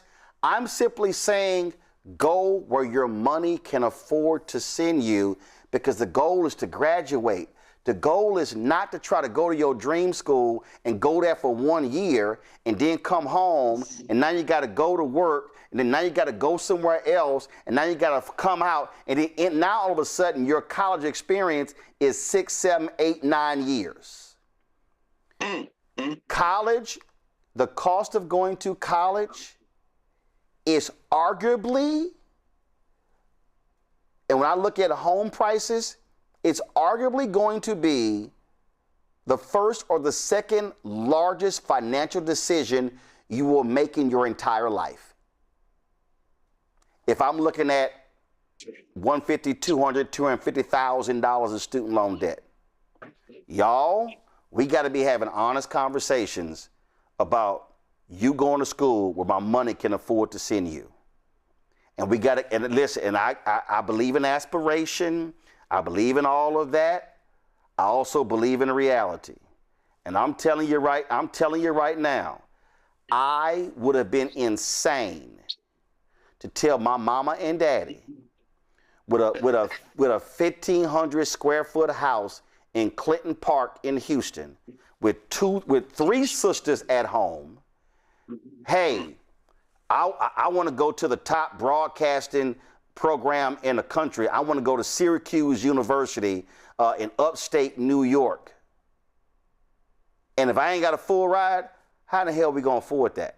Y'all, it's just having some real conversations. All right, Larry, Greg, I appreciate y'all joining us and staying late on the show. Thank you so very much. Appreciate all of y'all for watching as well. Do me a favor, y'all, support the work that we do. See, this is why this show matters. MS Now, CNN, and Fox and the rest of them, they ain't having these conversations. And it's a whole bunch of black people with other shows and podcasts. They ain't having these conversations. See, we ain't having a little titillating, gossipy. This is why we ain't doing that. The discussions that we have here are real life discussions that are impacting African Americans all across this country. Your support matters. If you want to join our Bring the Funk fan club, we've had nearly 50,000 people donate in almost 8 years. We're closing in on 2 million YouTube subscribers. We are ranked in the YouTube top 100 nearly every week. That's a testament to y'all watching. So do me a favor, support our work, give to us via Cash App, use a Stripe QR code, you see it right here. As for credit cards as well, if you're listening, go to blackstarnetwork.com where you can, of course, get all the ways to contribute. Checks and money order, make it payable to Roland Martin Unfiltered, P.O. Box 57196, Washington, D.C., 20037-0196. PayPal's R Martin Unfiltered, Venmo RM Unfiltered, Zelle Roland at RolandSMartin.com, Roland at RolandMartinUnfiltered.com. Download the Black Star Network app, Apple phone, Android phone, Apple TV, Android TV, Amazon Fire TV, Roku, Samsung Smart TV. Be sure to get our Roland Martin Unfiltered swag by going to shopblackstarnetwork.com. You can also get our America at 250 shirts. They're available on the site as well. Support these black-owned companies you see throughout marketplace, folks. They, of course, more than 50 black-owned companies. Every product that you see here is on that website. When you buy from those companies, you're also supporting this show as well. And so we had them on the show the other day. Of course, Tribe and Oak candles. I got it sitting right here. We got cake mix. We got all kind of stuff on there, so y'all check it out. Download the app Fan Base, black-owned app. Not just for black folks. You can follow me there as well at Roland S. Martin. Folks, that's it. Tomorrow, I'm going to announce a new show we're launching here on Roland Martin Unfiltered that's specifically targeting brothers. That's right. We are expanding. This is why support is so critical because, y'all, we ain't sitting here having BS conversations. That's why we don't do gossip. We keep it real. We keep it honest. We keep it black. I'm going to see y'all tomorrow right here at Roland Martin Unfiltered on the Black Star Network. Holla!